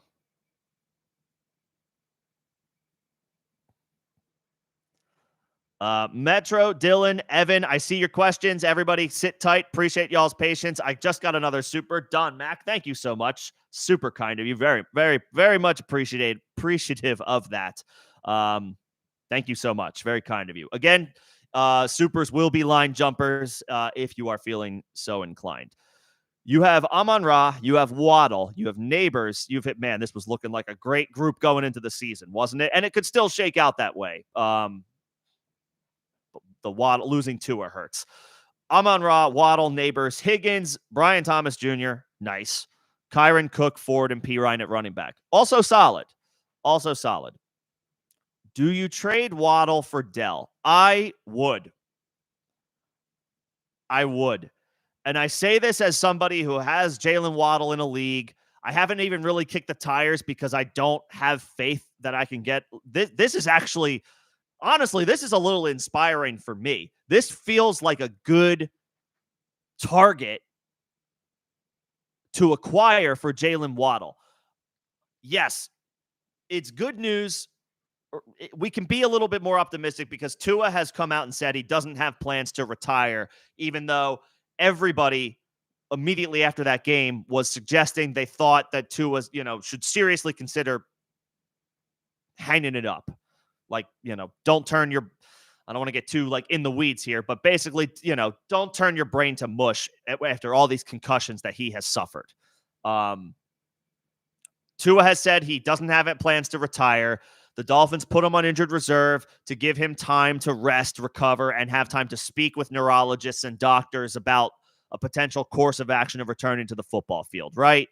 This is all part of the plan. But that's just a glass half full outlook right now.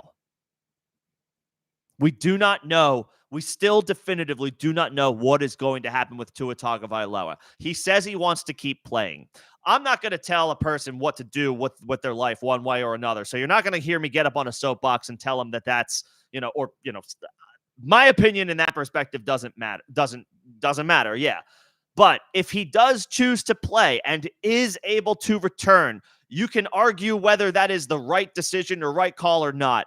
Whatever the doctors ultimately decide to do as far as clearing him or not clearing him remains to be seen. If Tua comes back, then yes, that's great. That's great news for the Dolphins offense. Their ceiling comes back. Tyreek goes back to having wide receiver 1 overall upside. Jalen Waddle goes back to having wide receiver 1 upside any given week. Devon Achane is probably fine either way, but his ceiling is lower regardless without his starting quarterback. He goes back to being a guy with top 5, top 3 running back upside finish for the season. Maybe he's more like 7 or 8 right now. What we don't know is, will that happen? What we do know with Tank Dell is the secondary statistics, the air yards created and generated and all that stuff, which doesn't necessarily translate into specific production on the field, but the data is there. Tank Dell is getting targeted. The numbers are going to course correct in Tank Dell's favor. It's going to happen. Diggs caught the 2 touchdowns week 1. Nico Collins went bananas week 2. But Tank Dell is still getting the targets and still drawing the air yards. It just hasn't materialized in the form of actual production yet. I think it's happened. It's on its way. It's on its way. Tank Dell it hasn't happened yet, but I think it's going to. The variance is going to lean back in Tank Dell's way. I think this is actually a solid move to move off of Waddle, get Tank Dell, because on one hand, yes, you could stand pat. Like I was saying earlier in the week, you're probably going to have to sell low on Jalen Waddle, get pennies on the dollar for Jalen Waddle, because everybody recognizes that his value is down right now. But if the sell low is Tank Dell, another dude who was drafted in the 3rd or 4th round in a good offense and has there's the data, there's the number to support that production will come for Tank Dell, that's a buy low, or that's not necessarily as big of a sell low for Jalen Waddle as I'm worried about. That is a nice buy low for Tank Dell. I hate giving up Waddle. There is still a window of opportunity where he does realize his ceiling because Tua comes back, because he says he doesn't want to retire, but that's dicey. That's volatile. It's not something that we can necessarily hang our hat on. We already know he's going to miss the next month. What if the news is, and we don't know what's going to happen, doctors strongly urged, Tua does, reconsiders what he wants to do with his career. We don't know that that's not going to be the diagnosis. There's a lot of people there's a lot of mouths on social media, right? Legit sources or not, or pundits, whatever have you. Everybody's an armchair quarterback, right? I'm guilty probably as well in a lot of different ways. But I mean, we can't sit here and say, oh yeah, Tua is ramping up and ready for a return. We don't know that that's going to happen just because Tua said he doesn't want to retire. We hope he can play. I hope Tua comes back. I hope the doctors are able to say, yeah, Tua, there's always a risk. There's a risk in anything anybody does, but you are cleared. You can return. You can ramp up football activities. We hope that's the diagnosis, but we don't know that it's going to be. We don't know that it's going to be. And it's equally as likely that we get, ultimately the decision is, or the recommendation by the doctors, we get what Tua doesn't want to hear. So, yeah, I would trade Waddle for Tank Dell. I don't feel great about giving up Waddle, but if this is the sell that is happening, then I'm fine with it. Then I'm fine with it. I like that idea. I'm not unopposed to considering that myself. I might go see what the Tank Dell owner in my league is up to because I have Jalen Waddle. So Don Mack, I appreciate you. I think I hope I helped you. I think you helped me in this one. So appreciate the super. Thank you so much. Very generous. And I have another one here from Kevin. Thank you so much. Appreciate the super. Very kind of you all. Appreciate the support of the channel. I know that there are some folks that are probably waiting a little bit for their questions. I promise I will get to you, but there are perks that allow you to get your questions answered a little bit faster. So I have to honor that and respect that, either through members or supers. But I see all your questions. I will get to them. Appreciate your patience. Am I buying Tua in Dynasty? So my answer, it's kind of it's kind of like a parlay from Don Max Super. With so much uncertainty around Tua's future right now, I'm not giving up a lot. Is this a super flex dynasty league? I'll give this might be the best I can do is a second round pick in 2027. If you're dynasty, if you play on sleeper and you have draft picks for 3 years out, that's the default on sleeper. You have draft picks for right now, you have draft picks for 2025, 2026, and 2027. If this is a super flex league on sleeper, and I have a good team, so a second round pick 3 years from now doesn't mean all that much to me. I'll offer that, but I'm not going any higher. There's so much uncertainty right now with Tua Tagovailoa's future. Even if he does come back this year. This is the second time. I hate reenacting it. I'm not trying to I'm not poking fun or do but this is the second time that we've seen Tua's fingers do this after a hit to the head, right? That fetal position. This is the second time we've seen that happen. It's scary. It's actually not it's not a good thing to see. It's not a fun thing to see on the field. Quite the opposite. That's the second time we've seen this from Tua after a head injury on the field. I'm if somebody is selling Tua in Superflex, first of all, if I have a tanking team or a rebuilding team, no way. No shot. If I have a contending team and I can win this year and maybe Tua is my QB3 in a best case scenario, I'll offer a second round pick in a couple of years. That's as high as I'm willing to go. Anything else? If somebody asks for a first round pick, no shot. If anybody asks for a viable player that they can put in their starting lineup, or even a worse quarterback option, my answer is no. If I have a healthy quarterback, even if I have a healthy backup, no, I'm not. Especially if I'm a contender, if I'm competing this year for a championship, and I've got I don't know why my head's going to an Aiden O'Connell or a Drew Lock, I'm hanging on to those guys. I don't want, because like that could be quarterback depth down the line. Whereas Tua, the chance remains, the probability or the likelihood remains that it at least 50-50 Tua doesn't return this year, if at all. So no, I'm not. If I have a contending team, I'll give you a second round pick in 3 years for Tua. That's as high as I'm willing to go. I'm not risking anything and any better asset than a second round pick in 3 years. That's as high as I'm willing to go. I'm not giving you an active, healthy player. I'm not giving you a first round pick. I'm not giving you 2 second round picks. I'll give you 1. I will give you 1. There's way too much risk right now to acquire Tua for anything more than a depth draft pick on a contending team.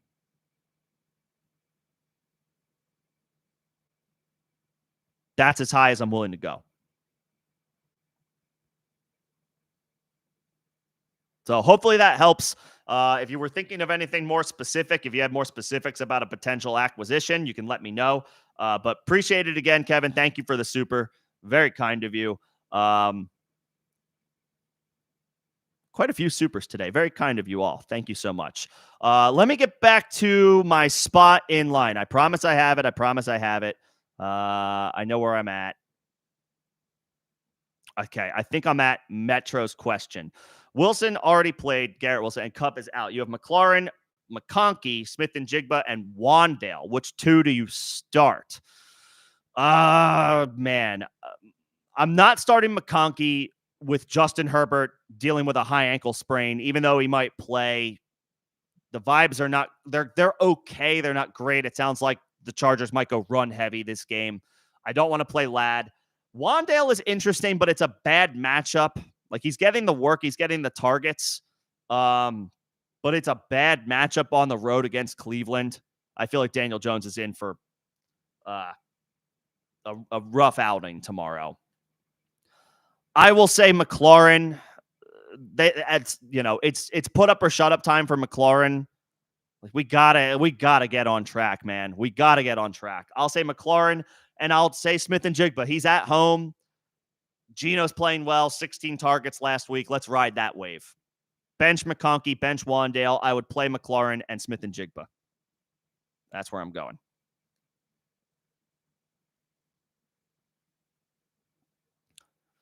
Trade question. Send Xavier Worthy, Trey McBride, and Alvin Kamara. Return Chris Olave, Mark Andrews, James Cook. You have likely, so you would have like you could have both Ravens tight ends.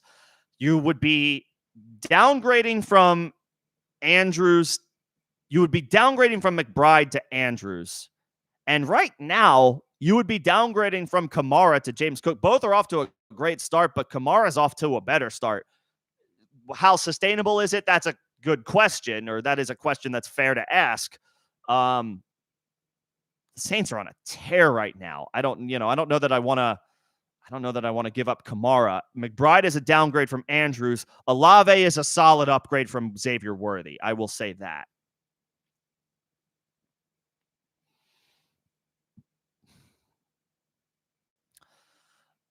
I am not crazy about this trade. I think you are only gaining in one spot, and that's Olave over Worthy, which is a sizable upgrade. But I think McBride to Andrews is a downgrade for you. And right now, Kamara and Cook are pretty even. But I would say, as far as like who's more likely to come back to earth, James Cook is the one with like touchdown variance because of Josh Allen. Kamara has less touchdown variance. He's not going to score 4 touchdowns in a game again. I feel pretty confident in saying that. It would be nuts if he did. I'm not expecting I am way less bullish on James Cook getting 3 touchdowns than I am like Kamara getting 4. I would say is actually like less of an outlier than James Cook getting 3, if history is any indication.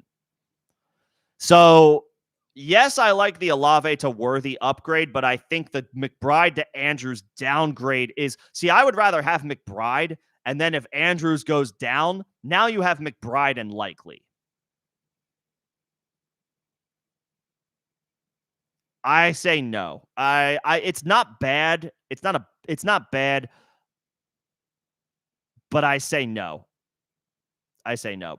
Appreciate it, Crumply Heads. You don't have to, but if you do, it's much appreciated. Help support the channel, and you will get questions prioritized. Um,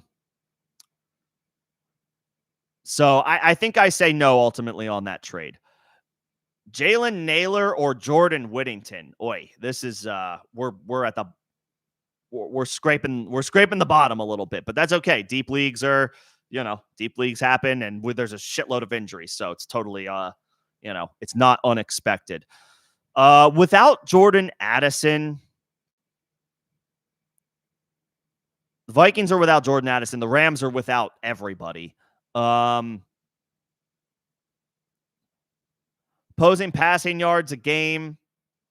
Naylor is against Houston. Whittington is against San Francisco. So it's a slightly better matchup for Whittington, but the Rams are decimated on offense. I think Naylor is more likely to be is closer to being a full-time player than Whittington is. He got 93% of the snaps last week. I will say Naylor. It's not as great of a matchup, but I'll say Naylor over Whittington. Whittington is still a depth guy behind Demarcus Robinson and Tyler Johnson. Naylor is a starter without Jordan Addison. Or what did I say? Demarcus Robinson and Tyler Johnson keep Jordan Whittington a rotational guy. Naylor is a starter with Jordan Addison being out. I'll say Naylor. And Daniel, appreciate it. If you're, again, as always, if you're enjoying the stream, you don't have to send a super or become a member, but I do just ask if you're enjoying the content, you're enjoying the stream, the time spent, and appreciate everybody hanging out tonight. I do just ask that you like the stream. That helps for algorithm purposes. Appreciate that in advance. Start one running back, one flex, and one tight end. Javonte Williams, Cam Akers, Bucky Irving, Terry McLaurin, Cortland Sutton, Isaiah Likely, Pat Freiermuth. Who do the Broncos have? The Bucks. That's not a bad matchup for Sutton, but he hasn't really done much of anything yet.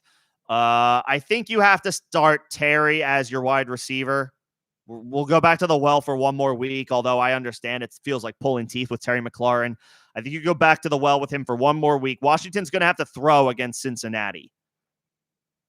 They want to run the ball. They're going to have to throw the ball. Cincinnati's offense is 100% with T. Higgins playing. This feels like a get-right spot for them. This could be like a firing on all cylinders type of spot for Cincinnati. That means Washington's going to have to keep pace. So I would play Terry as your you have to start. Oh, there's not one wide receiver here. It's one running back, one flex, one tight end. I thought I was getting the easy answer out of the way by taking the wide receiver. Crap. So you have to start one tight end between Likely and Freiermuth. I'll say Likely. I know he didn't do anything last week, but there could be some points scored in Dallas in that matchup between the Ravens and the Cowboys. Could be a few more points scored. The Steelers get the Chargers. I'm not a Freiermuth guy. I think he is what he is. I think he's a good football player. I think Freiermuth is a good NFL player. He's not a great option for fantasy. I'll say Likely. Ravens could have to open it up a little bit more on the road against the Cowboys. That's your tight end. Your running back, I'll say, is Javonte. I know it's been bad, but he got more usage last week, and this is a good matchup actually against Tampa Bay. Vita Vea is out for the Tampa Bay Buccaneers. So this is actually like Javonte Williams gets a boost tomorrow with no Vita Vea for Tampa. That's a good matchup spot for him. So I'll say Javonte is your running back. Your flex is between Akers and McLaurin. And while I'm very hesitant about Cam Akers, I originally said McLaurin because I misspoke. I thought you had to start a wide receiver. It looks like you don't. Even in full PPR, I don't know how effective Akers will be tomorrow. but at least he's going to get all of the opportunities. McLaurin's been struggling. I'll take Javonte as your running back, Akers as your flex. Actually, put Akers in your running back spot, put Javonte in your flex, because I think they both play at 1 o'clock. So it doesn't matter. Javonte and Akers, and then I would play Likely as your tight end. That's where I would go.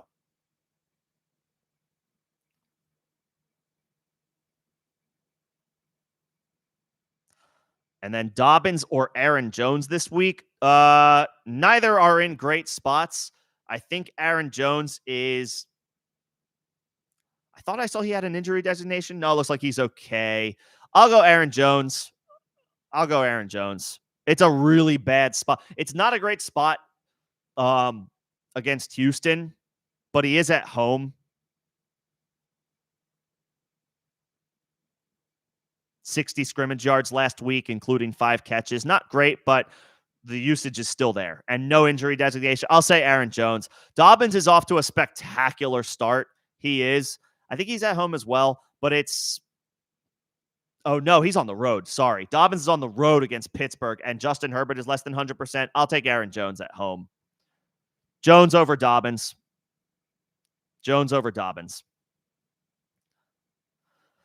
Pick 2. Ford, Akers, Diggs. What's the scoring? If it's... I guess even if it's full PPR, I guess I still believe that that things will course correct for like Tank Dell. And Nico Collins is such a baller. I'm not super bullish on Diggs. I'll say Ford against the Giants and Akers against the Vikings. He'll get all the opportunities. I'll say Ford and Akers over Diggs. I know he had the 2 touchdowns week 1. Diggs did, but I don't know. He dudded last week. There's a lot of mouths to feed in this passing attack. Nico's the wide receiver 1. Dell has a lot of I know, not to get, I don't want to, the fun stats, right? Like the unrealized air yards. Tank Dell has a lot of those. I think the production is coming for Tank Dell. I do. And so I have to lower somebody in that offense. As a result, Diggs is the guy for me. So I will play your running backs. I would play Ford. I would play Akers.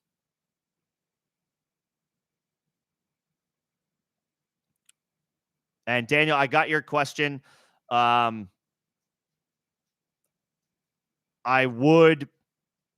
don't love the idea of moving off of Achane, but for somebody like Rashee Rice, when you could use some wide receiver help and a viable, RB2 pickup in Connor, I'm okay with that trade.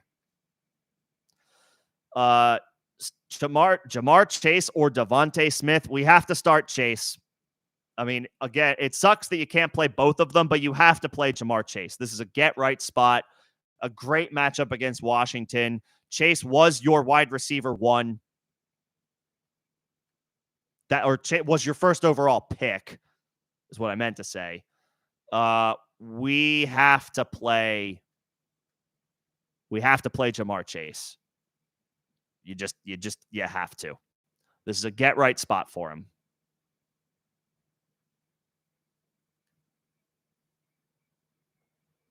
This is a get-right spot for Jamar Chase. I think he bounces back in a strong way.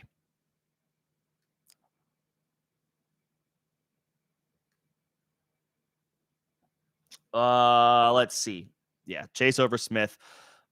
Who would I rather stash? Stash question. Downs, Madison, Zeke, Spears, Gabe, or Adam Thielen. Downs if my wide receivers are a little on the weaker side. Otherwise, Spears if my running backs are, and I always am inclined to say go for the running back stashes, go for the running back depth, just because the landscape at running back can always turn in an instant, or generally speaking, it turns faster than the wide receiver landscape does, even though there's a lot of wide receiver injuries this year. Downs if you could use the wide receiver help, Spears if you could use the running back depth.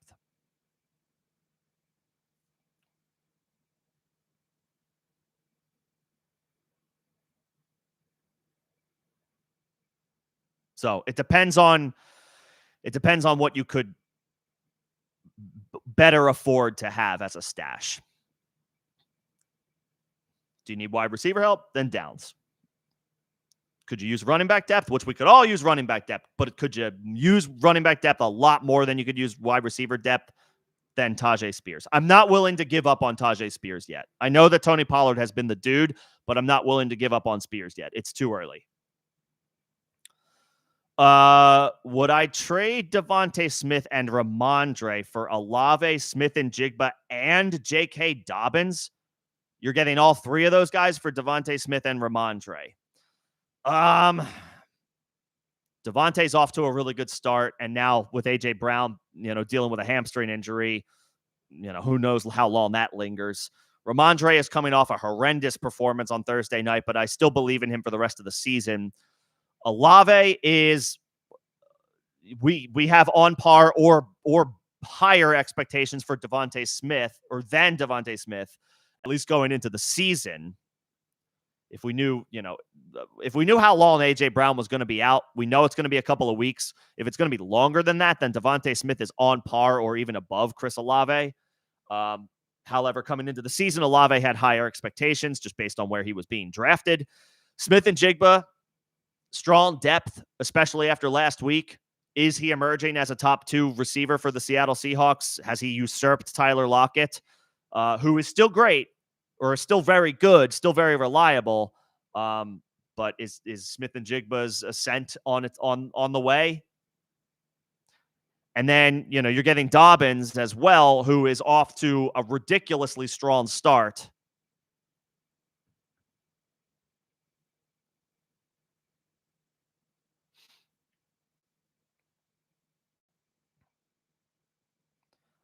I wish I could put, what I can do as far as putting questions on the screen? I will start using, and shout out to Dynasty Football Key for letting me know about the tool. I can start using StreamYard. I'll start using a different streaming service starting tomorrow. I will be live tomorrow. I actually have to pop off here in the next 20, 25 minutes or so. I will get to everybody. I'll use StreamYard tomorrow. Yeah, I can highlight questions on that tool. So I'll start using that moving forward. That'll be a little bit easier to highlight questions. So appreciate that question. I can definitely, I'll start using StreamYard. I can highlight questions over there. I don't have an option to do it over here, unfortunately.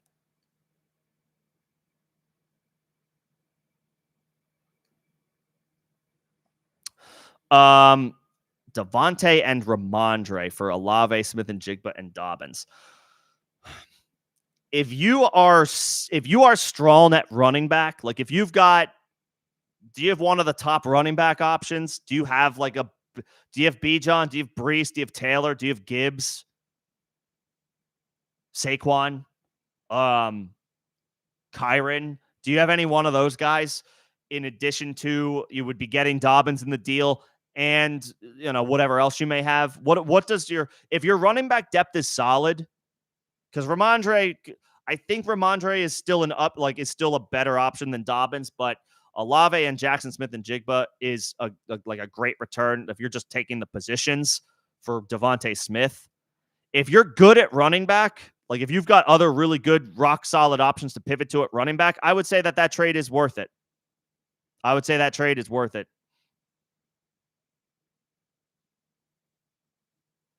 If you've got other solid running backs to pivot to, I would say Olave, Smith and Jigba, and Dobbins is a good return for Smith and Ramondre, as long as you have other solid running backs to hang your hat on. I would go Ertz over Brenton Strange if you're looking for a streaming tight end. It's not great. It's not the best option, but Ertz is still doing it. Washington should have to throw Monday night against Cincinnati. 4 for 60 last week for Ertz.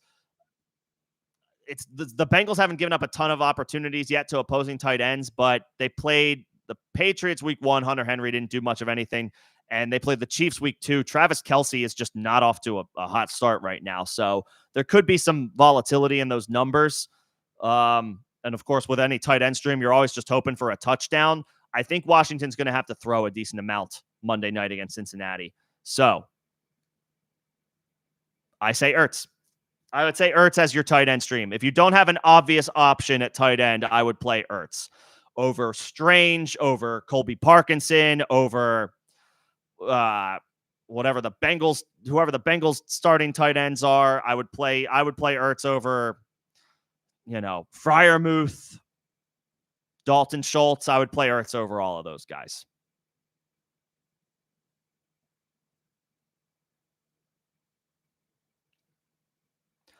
And then Chuba Hubbard or Demarcus Robinson in full PPR. Hubbard gets the Raiders on the road.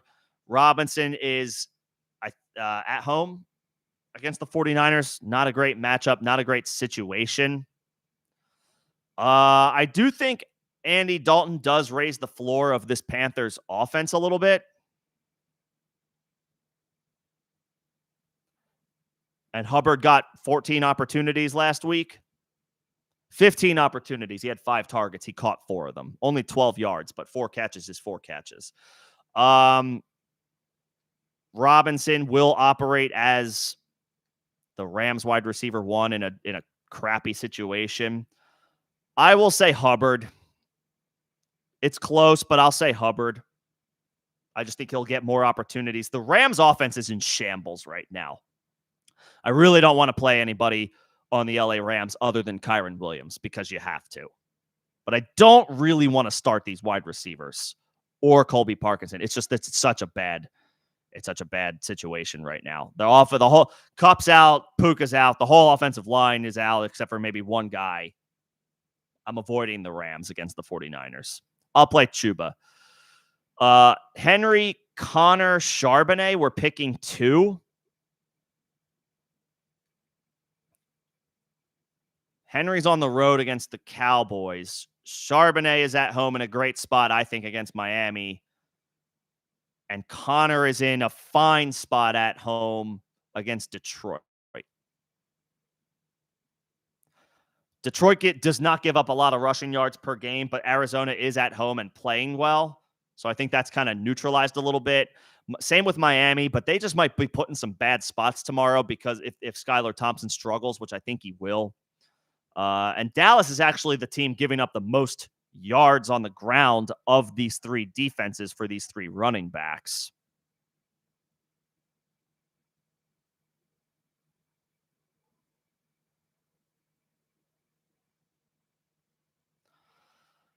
I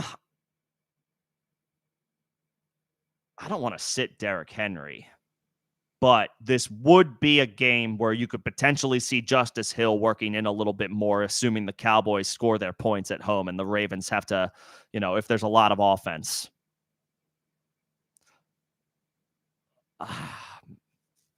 Charbonnet and Connor.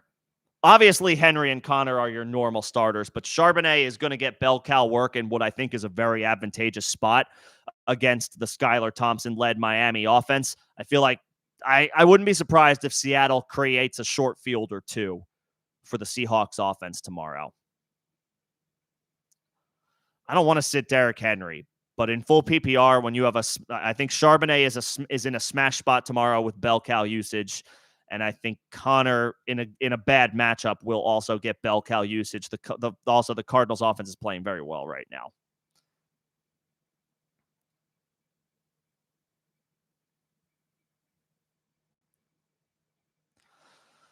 Should you trade a late second for Adam Thielen and a late third? I wouldn't. I just like, how much is that's like the best? Is that if you're a contending team? I assume you're a contending team if you're acquiring a vet like Thielen. There's got to be somebody you can get better for a second round pick. Like Thielen's good. Thielen's still a solid player, but this offense is so bad. I know you're getting a pick back, but this offense is so bad. Andy Dalton might make it a little bit better, but like for how much longer? And then I guess maybe if Thielen moves on to another team next year, but like he's already 33, 34.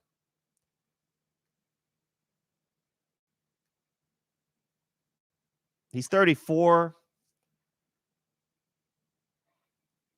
I don't know. Maybe but like even next year, if he moves on to another team, now he's 35. No, I'm not feeling that one. I know you would be getting a pick back in return, but I'm not feeling that one. A second round pick has value. I would think there's somebody you could get that's a little bit more, maybe a little younger and in a slightly better situation than Adam Thielen.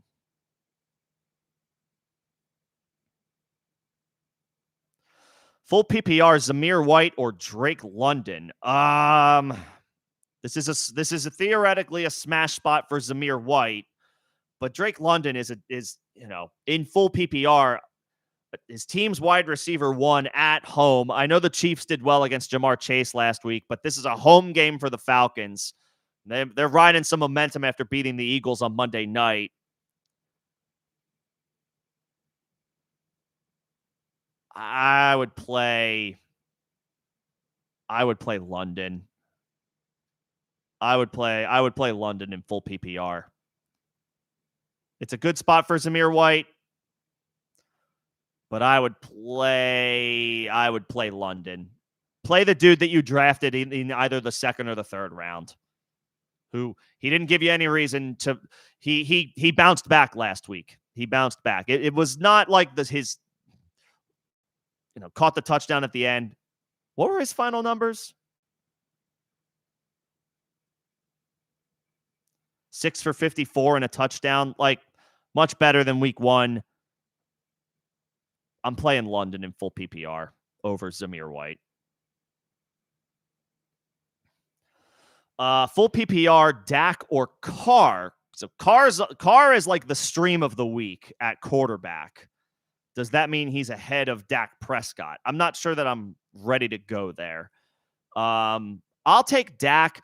It is a great matchup for Carr at home, but Dak is at home as well. And the Ravens are they've played Mahomes, but they also played Gardner Minshew. They're giving up the most passing yards per game through 2 weeks. This is actually right now a good matchup for Dak Prescott. It's actually like the better matchup for Dak Prescott by the numbers, which there's only so much we can go off of after 2 weeks. I'll say Dak. I'll say Dak over Carr. And then between Pickens, Najee, Brian Thomas, and Jaden Reed, Pickens. In full PPR, I'll bet on the talent here.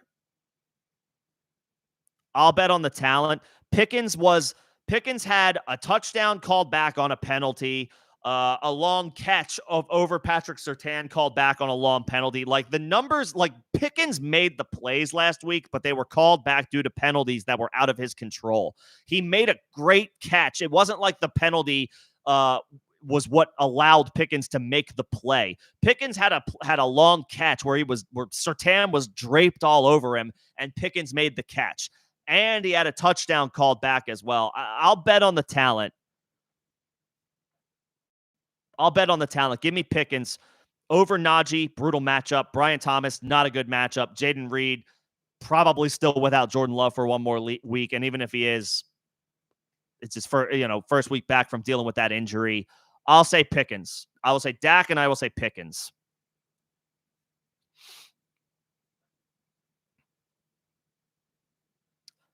Neighbors or Brian Robinson in half PPR. Neighbors is in a tough matchup, but he has been awesome. Robinson has been good as well, but this is not as good of a matchup on the road against Cincinnati. Cincinnati is a pretty good matchup by the numbers for opposing running backs, but I feel like this is going to be a game where Washington has to throw the ball a little bit more than they would like. And Robinson could still come through at the end of the day because he's off to a good start, and he is getting targets. So even if Washington has to throw, they will throw the ball to Brian Robinson. But Neighbors is on such a good start to his career. He looks great. It's not, again, this might be a floor day for Malik Neighbors because it's a bad matchup for Daniel Jones on the road against Cleveland. So if you're scared off by that, I understand. But Neighbors is off to such a good start, and if it's half PPR, not full PPR, I still think I would slightly lean Neighbors. He's already so freaking good. He's already so good. Robinson's off to a good start as well. but I think I would go Neighbors. It might be gross. It might be ugly. It might be pulling teeth, but the Giants are going to have to throw the ball tomorrow against Cleveland. I would lean Neighbors even in a tougher matchup. He looks like a stud already. 3 wide receivers, Adams, Wilson. Okay, what is the... Oh, you're trying to... Okay, got it. Right. This was where you have... I think this is where you have Bowers and McBride. I got it. Yeah, obviously never sell low. Waddle and Charbonnet for Bauer. No, obviously, like, Waddle's situation is bad. Charbonnet is short term is great, but Walker will come back. So obviously, yeah, that's an auto reject. Yeah, I mean, then hold tight. If you're not getting the alternative to selling high on Brock Bowers is doing nothing if you're only getting low ball offers. So if there's tight end needy teams who aren't willing to give you something better, then you just keep holding. It's like, I'll just when I get somebody who tries to tell me what to do with my fantasy team, not that that's your situation, but I've had league mates that are like, you're just wasting the guy on your bench. Then I'll let him waste. Then I'll let him sit. If you're not, like, I'm not going to get rid of a guy just because of a low ball offer. Nope.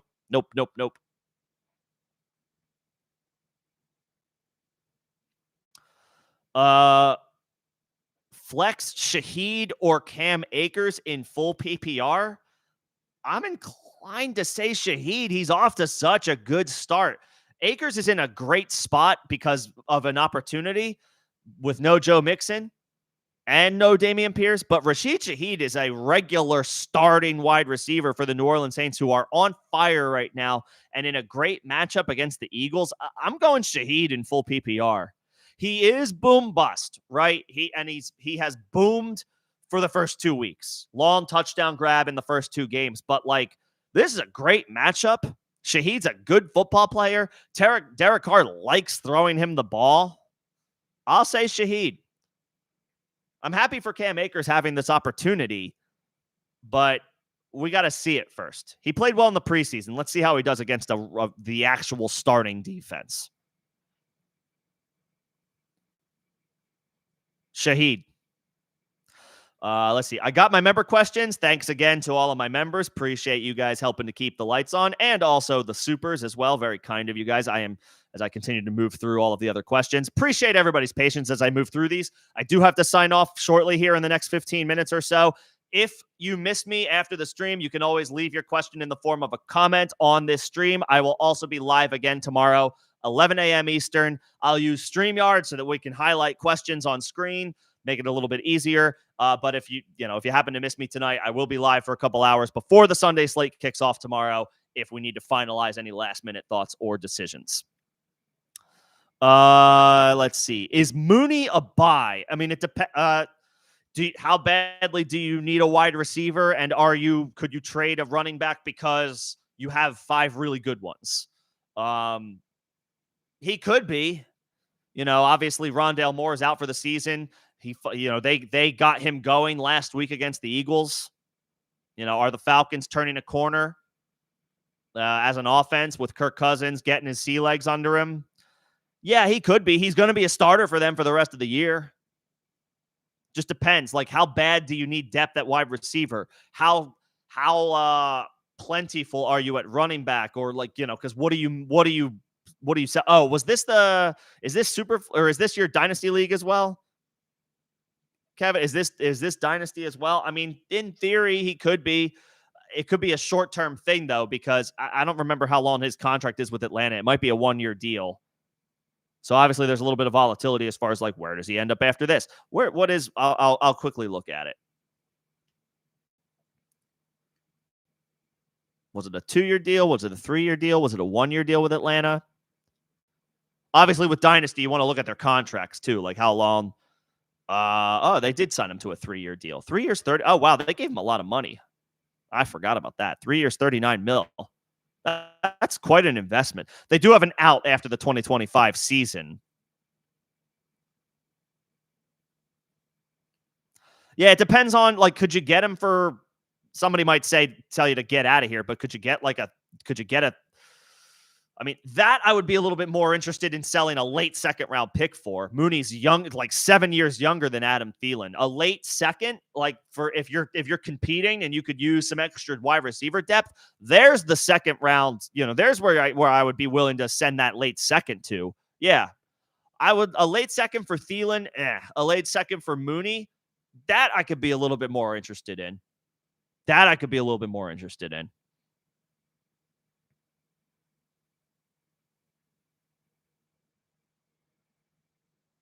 Late second. If it's a team that's rebuilding or, whatever, and Mooney is not going to obviously have anything to do with their future, late second for that guy, yeah, that I could get on board with. Glad to hear. Theo, you got it. Hopefully the Ridley play works. He hate me. I got my members, I believe. Pretty sure I got all my members. Let's see. Where am I at now? Start Pollard, Dell, or Smith and Jigba in a flex spot. Pollard. Play Pollard. He is RB1 right now. He's RB1 right now. I like Tajay Spears. I'm not totally giving up on him yet, but Pollard is RB1 for the Titans right now. And against the Packers, that's not a scary matchup. Just play Pollard. Oh, I got another super. Hey, appreciate that very much. See me like? I assume that's how it is. I probably butchered that, but appreciate the super. Very kind of you. Thank you so much. Again, supers are line jumpers if you are feeling so inclined, but you don't have to. Puka, Marvin Harrison, and Jerome Ford for Dell, Evans, and Chuba. So Puka's obviously on the shelf for another month and a half. Best case scenario. Marvin Harrison broke out last game. Jerome Ford, I still think he is the Browns' best running back option. Even though they gave Donta Foreman a lot of work last week. That didn't work, though. 14 for 40 is gross. For Dell, who I do think the production is on its way. I think Dell's time is coming. I don't think we have to worry too much about him. Oh, you guys are very generous today. Appreciate it, Lewis. I will get to you when I take care of this trade question. Appreciate the super. I think the Dell production is coming. Evans is a stud, even though this is not a great matchup for him this week. I think he's going to see Surtain. We'll see if he can beat that matchup. And Chuba, which would complete your Panthers handcuff because you are stashing Brooks. It feels like you're giving up a lot just because of seeing Puka and Marvin Harrison's name in this deal, but obviously you're going to be without Puka for another month and a half. My question for you is, are you 0-2 and like it's looking kind of dicey, looking kind of dire? Like, are you staring down an 0-3 start? Like, is this a tough matchup that you got coming up? Like, do you need warm bodies? You need like active, healthy people now.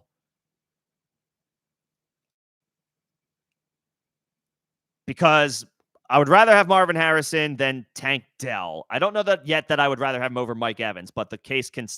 He reignited that conversation last week after his 2-touchdown effort. And I'd rather have Ford than Chuba Hubbard, but with you having Brooks, it is an enticing combination to just have to be able to hang your hat on. I never want to say somebody's desperate after 2 weeks. But if you're 0-2 and feeling like you're behind the 8 ball because of the Puka injury, I am okay with the return. I like Tank Dell to bounce back. We know Mike Evans is a stud, and the Bucs look great on offense right now. And Chuba gives you flexibility until Brooks comes back. I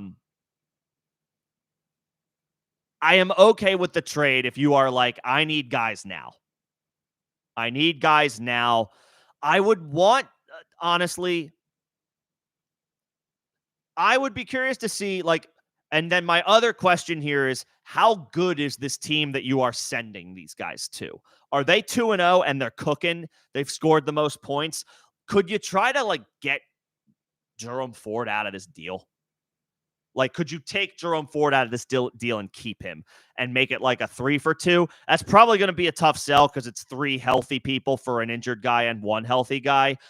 Just like throwing it out there, because Puka, you can sell it as, well, Puka's going to be that dude when he comes back. Like, I'm giving you 2 wide receiver ones. That's how you could spin it. Like, yes, you're going to have to wait on Puka, but he's a stud. He's a wide receiver 1 when he comes back. If you can't spin it that way,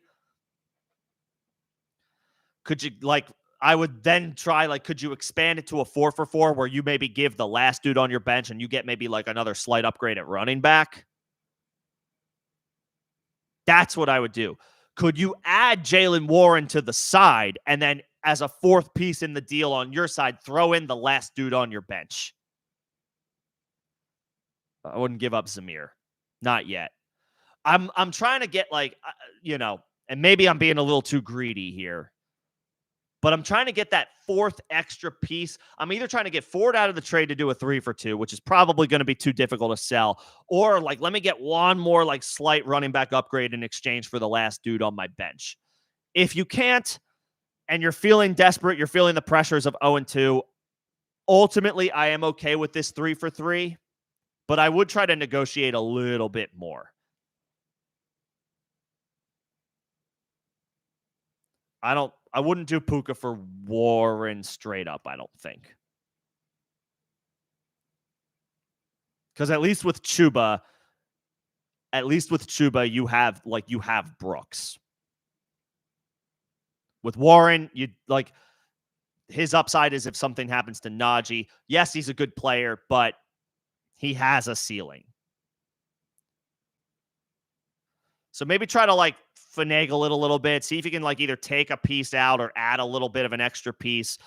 Ultimately, though, if you can't make that happen and you're feeling the pressure of like, I'm dealing with injuries and I need healthy people now, then I am okay with the deal. Then I am okay with the trade.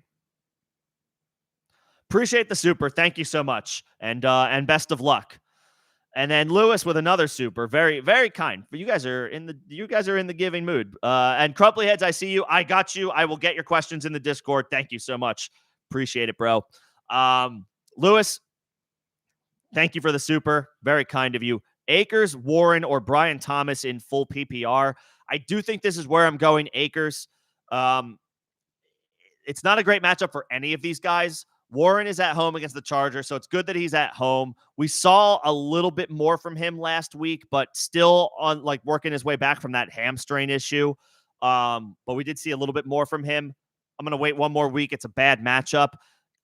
Brian Thomas, bullish on Brian Thomas. Love what we've seen so far. Bad matchup. Buffalo looks like a top 3 defense in the league on the road. Jacksonville looks bad other than Brian Thomas. So by default, I'll go Akers. It's not the best matchup, but he is going to be, I would think, the guy for the Texans this weekend. He should get all the opportunities with no Mixon and no Dameon Pierce. I'll say Akers. Brian Thomas is my favorite player of this group, but it's a bad matchup. I'll say Akers. Warren, I need to see more first. Brian Thomas, we've seen that he's good. He can play. Let's see how he does on the road in a bad matchup. If he hits in this matchup, then he's bulletproof. But we got to see that first. I'll say Akers, who should get all the work. Thank you for the super, Lewis, and your patience as I worked through the trade question. Hopefully that helps. This is kind of cut and dry for me. I would just fire up Akers and hope for the best. Warren's on the wrong side of a committee right now, and Brian Thomas is on a bad offense. He's the only dude who's delivering, but it's a bad offense, and it's on the road in a bad matchup. Appreciate the super. Thank you, sir. Let's see. Where am I at? I got the Pollard question. Someone offered you Colby Parkinson and a 25 third for Hawkinson. That is a bum ass offer. In Dynasty, we're not doing that. We're holding out. In Dynasty, you're just holding out on TJ Hawkinson. If that's the best you can get, no shot. No way. That is a bad offer. All right, I need to wrap this up. This is on me. I need to get through these questions, and I will. Appreciate everybody's patience, but I do have a hard stop coming up here in the next 5 to 10 minutes, so I do need to drop off. I will be back 11 a.m. Eastern tomorrow if you need anything else, and if you miss me tonight, feel free to leave a question in the form of a comment on this stream, and I will get to it as soon as I can. You could also join the Discord, second link in the description of this live stream. Appreciate everybody's patience. Let me get through these questions. Waddle or Jerome Ford? I'm off Waddle. I am just off Waddle until we see how he does with Skylar Thompson, and it's a bad matchup on the road. Start Jerome Ford at home against the Giants. That's a good matchup, and I'm not worried about Donta Foreman. Not after what he did last week.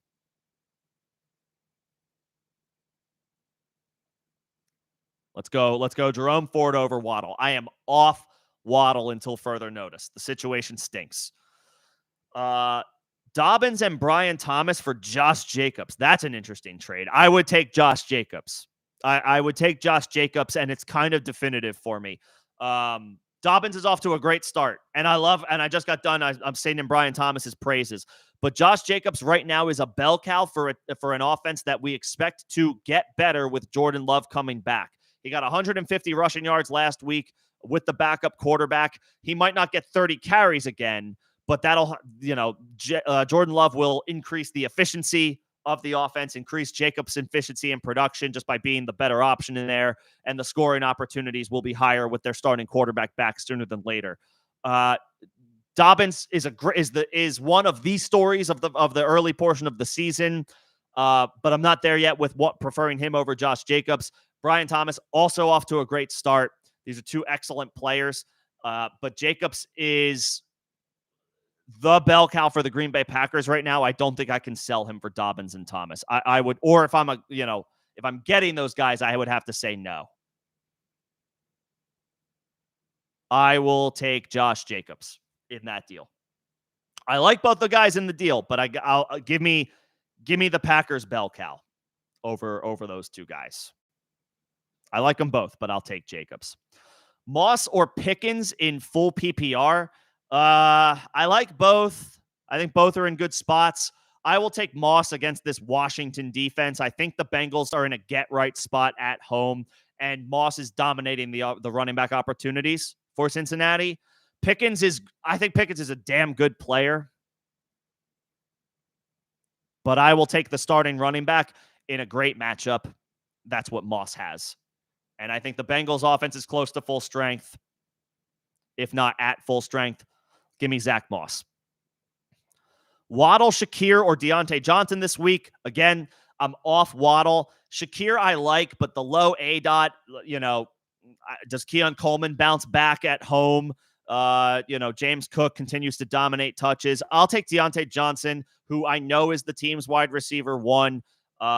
Should see an upgraded floor with Andy Dalton in there instead of Bryce Young.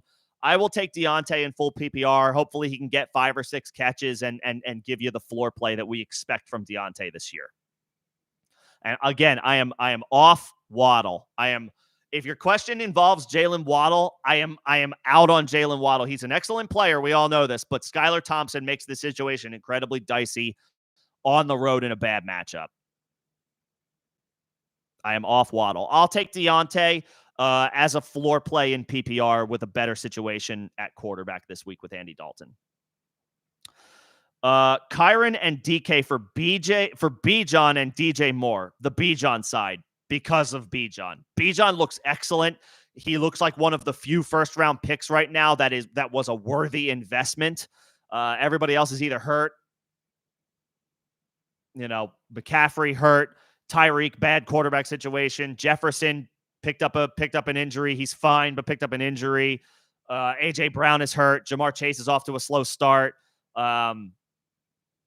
It's pretty much like CD, Bijan, and Breece Hall are the guys you feel good about right now. Bijan and DJ Moore for like the Bijan side for me, and because of Bijan, that's definitive for me. Like it's not.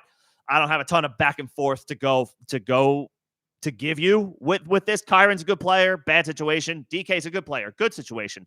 Bijan, great player in an awesome situation. DJ Moore is icing on the cake that you can get him in that trade. Or if you are giving up Bijan, don't keep keep Bijan.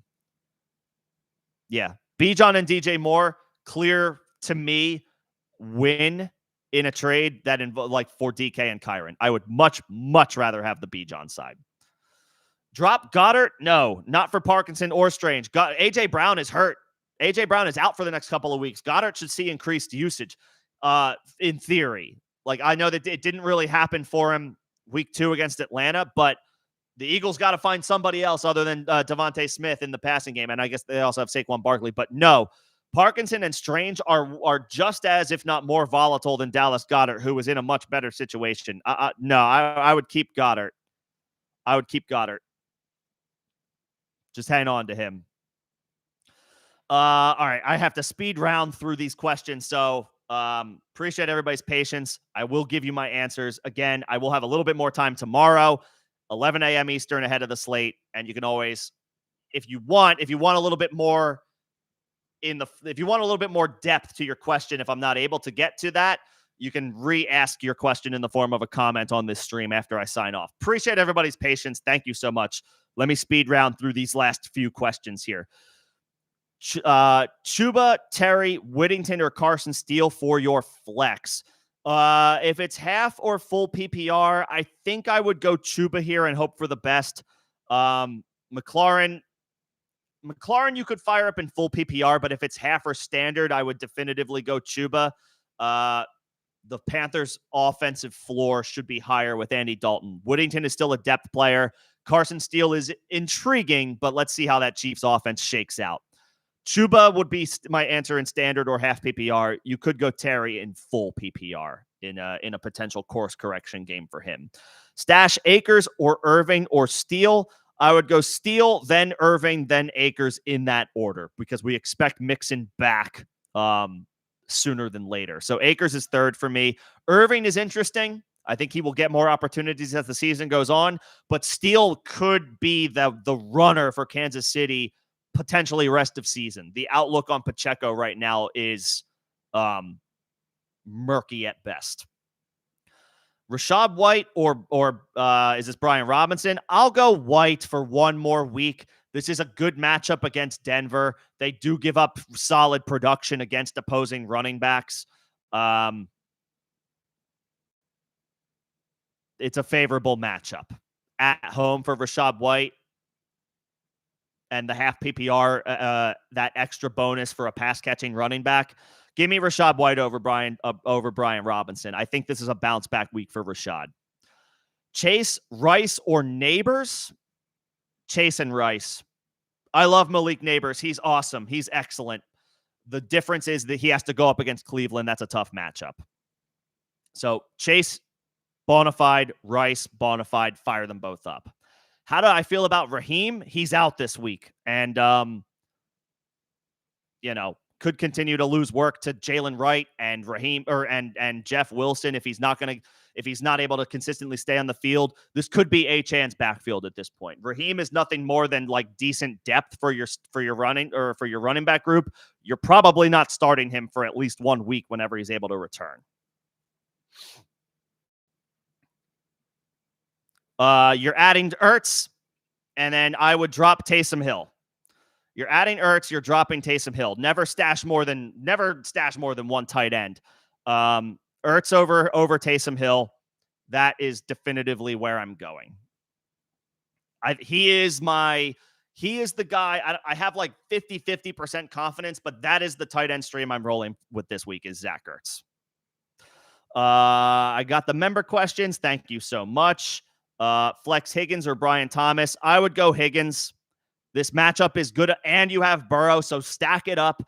Even though he hasn't played yet this year, I think this is a solid matchup for T. Higgins. This is a good spot for him. The matchup is so good. He's on the wide receiver 3 radar with optimism. Brian Thomas is off to a great start, but it's a bad matchup on the road against Buffalo. I will roll the dice with T. Higgins. Let's see. I got to the members, or the supers. So appreciate you guys. Thank you so much again. Very generous. I got to wrap up these last few questions, so I will get to you guys, and then I do have to sign off. But appreciate everybody tonight coming in and hanging out. If you need any last-minute thoughts, tomorrow, 11 a.m. Eastern, I will be live again.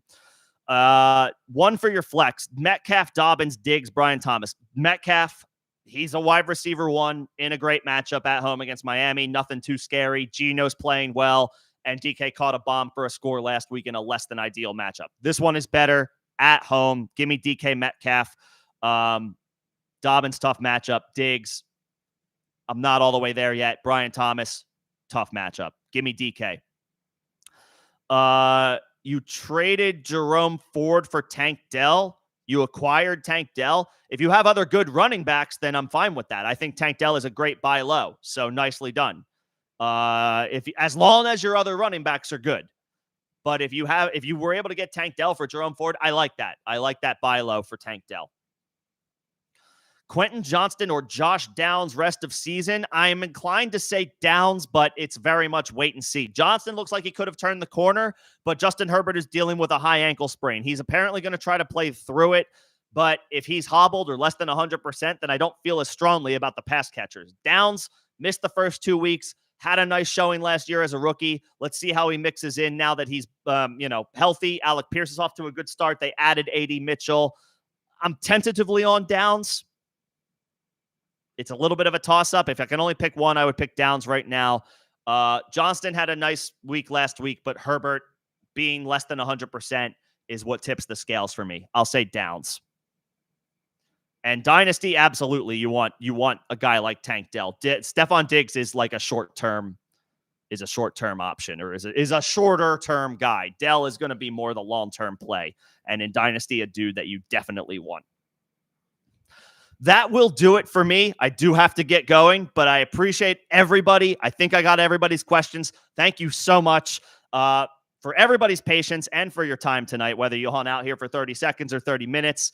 Appreciate your time. Special shout out to my members and the folks that sent supers. Very kind of you. Really appreciate the support. I really hope that I helped you and helped talk through your situation that helped make you come to a decision. Again, if you need any last-minute thoughts, tomorrow, 11 a.m. Eastern, I will be live before the Sunday slate to finalize any last-minute thoughts that you may have. Everybody enjoy the rest of your Saturday night, and I will either see you tomorrow, or if not, best of luck in your Week 3 matchups. Thanks, everybody.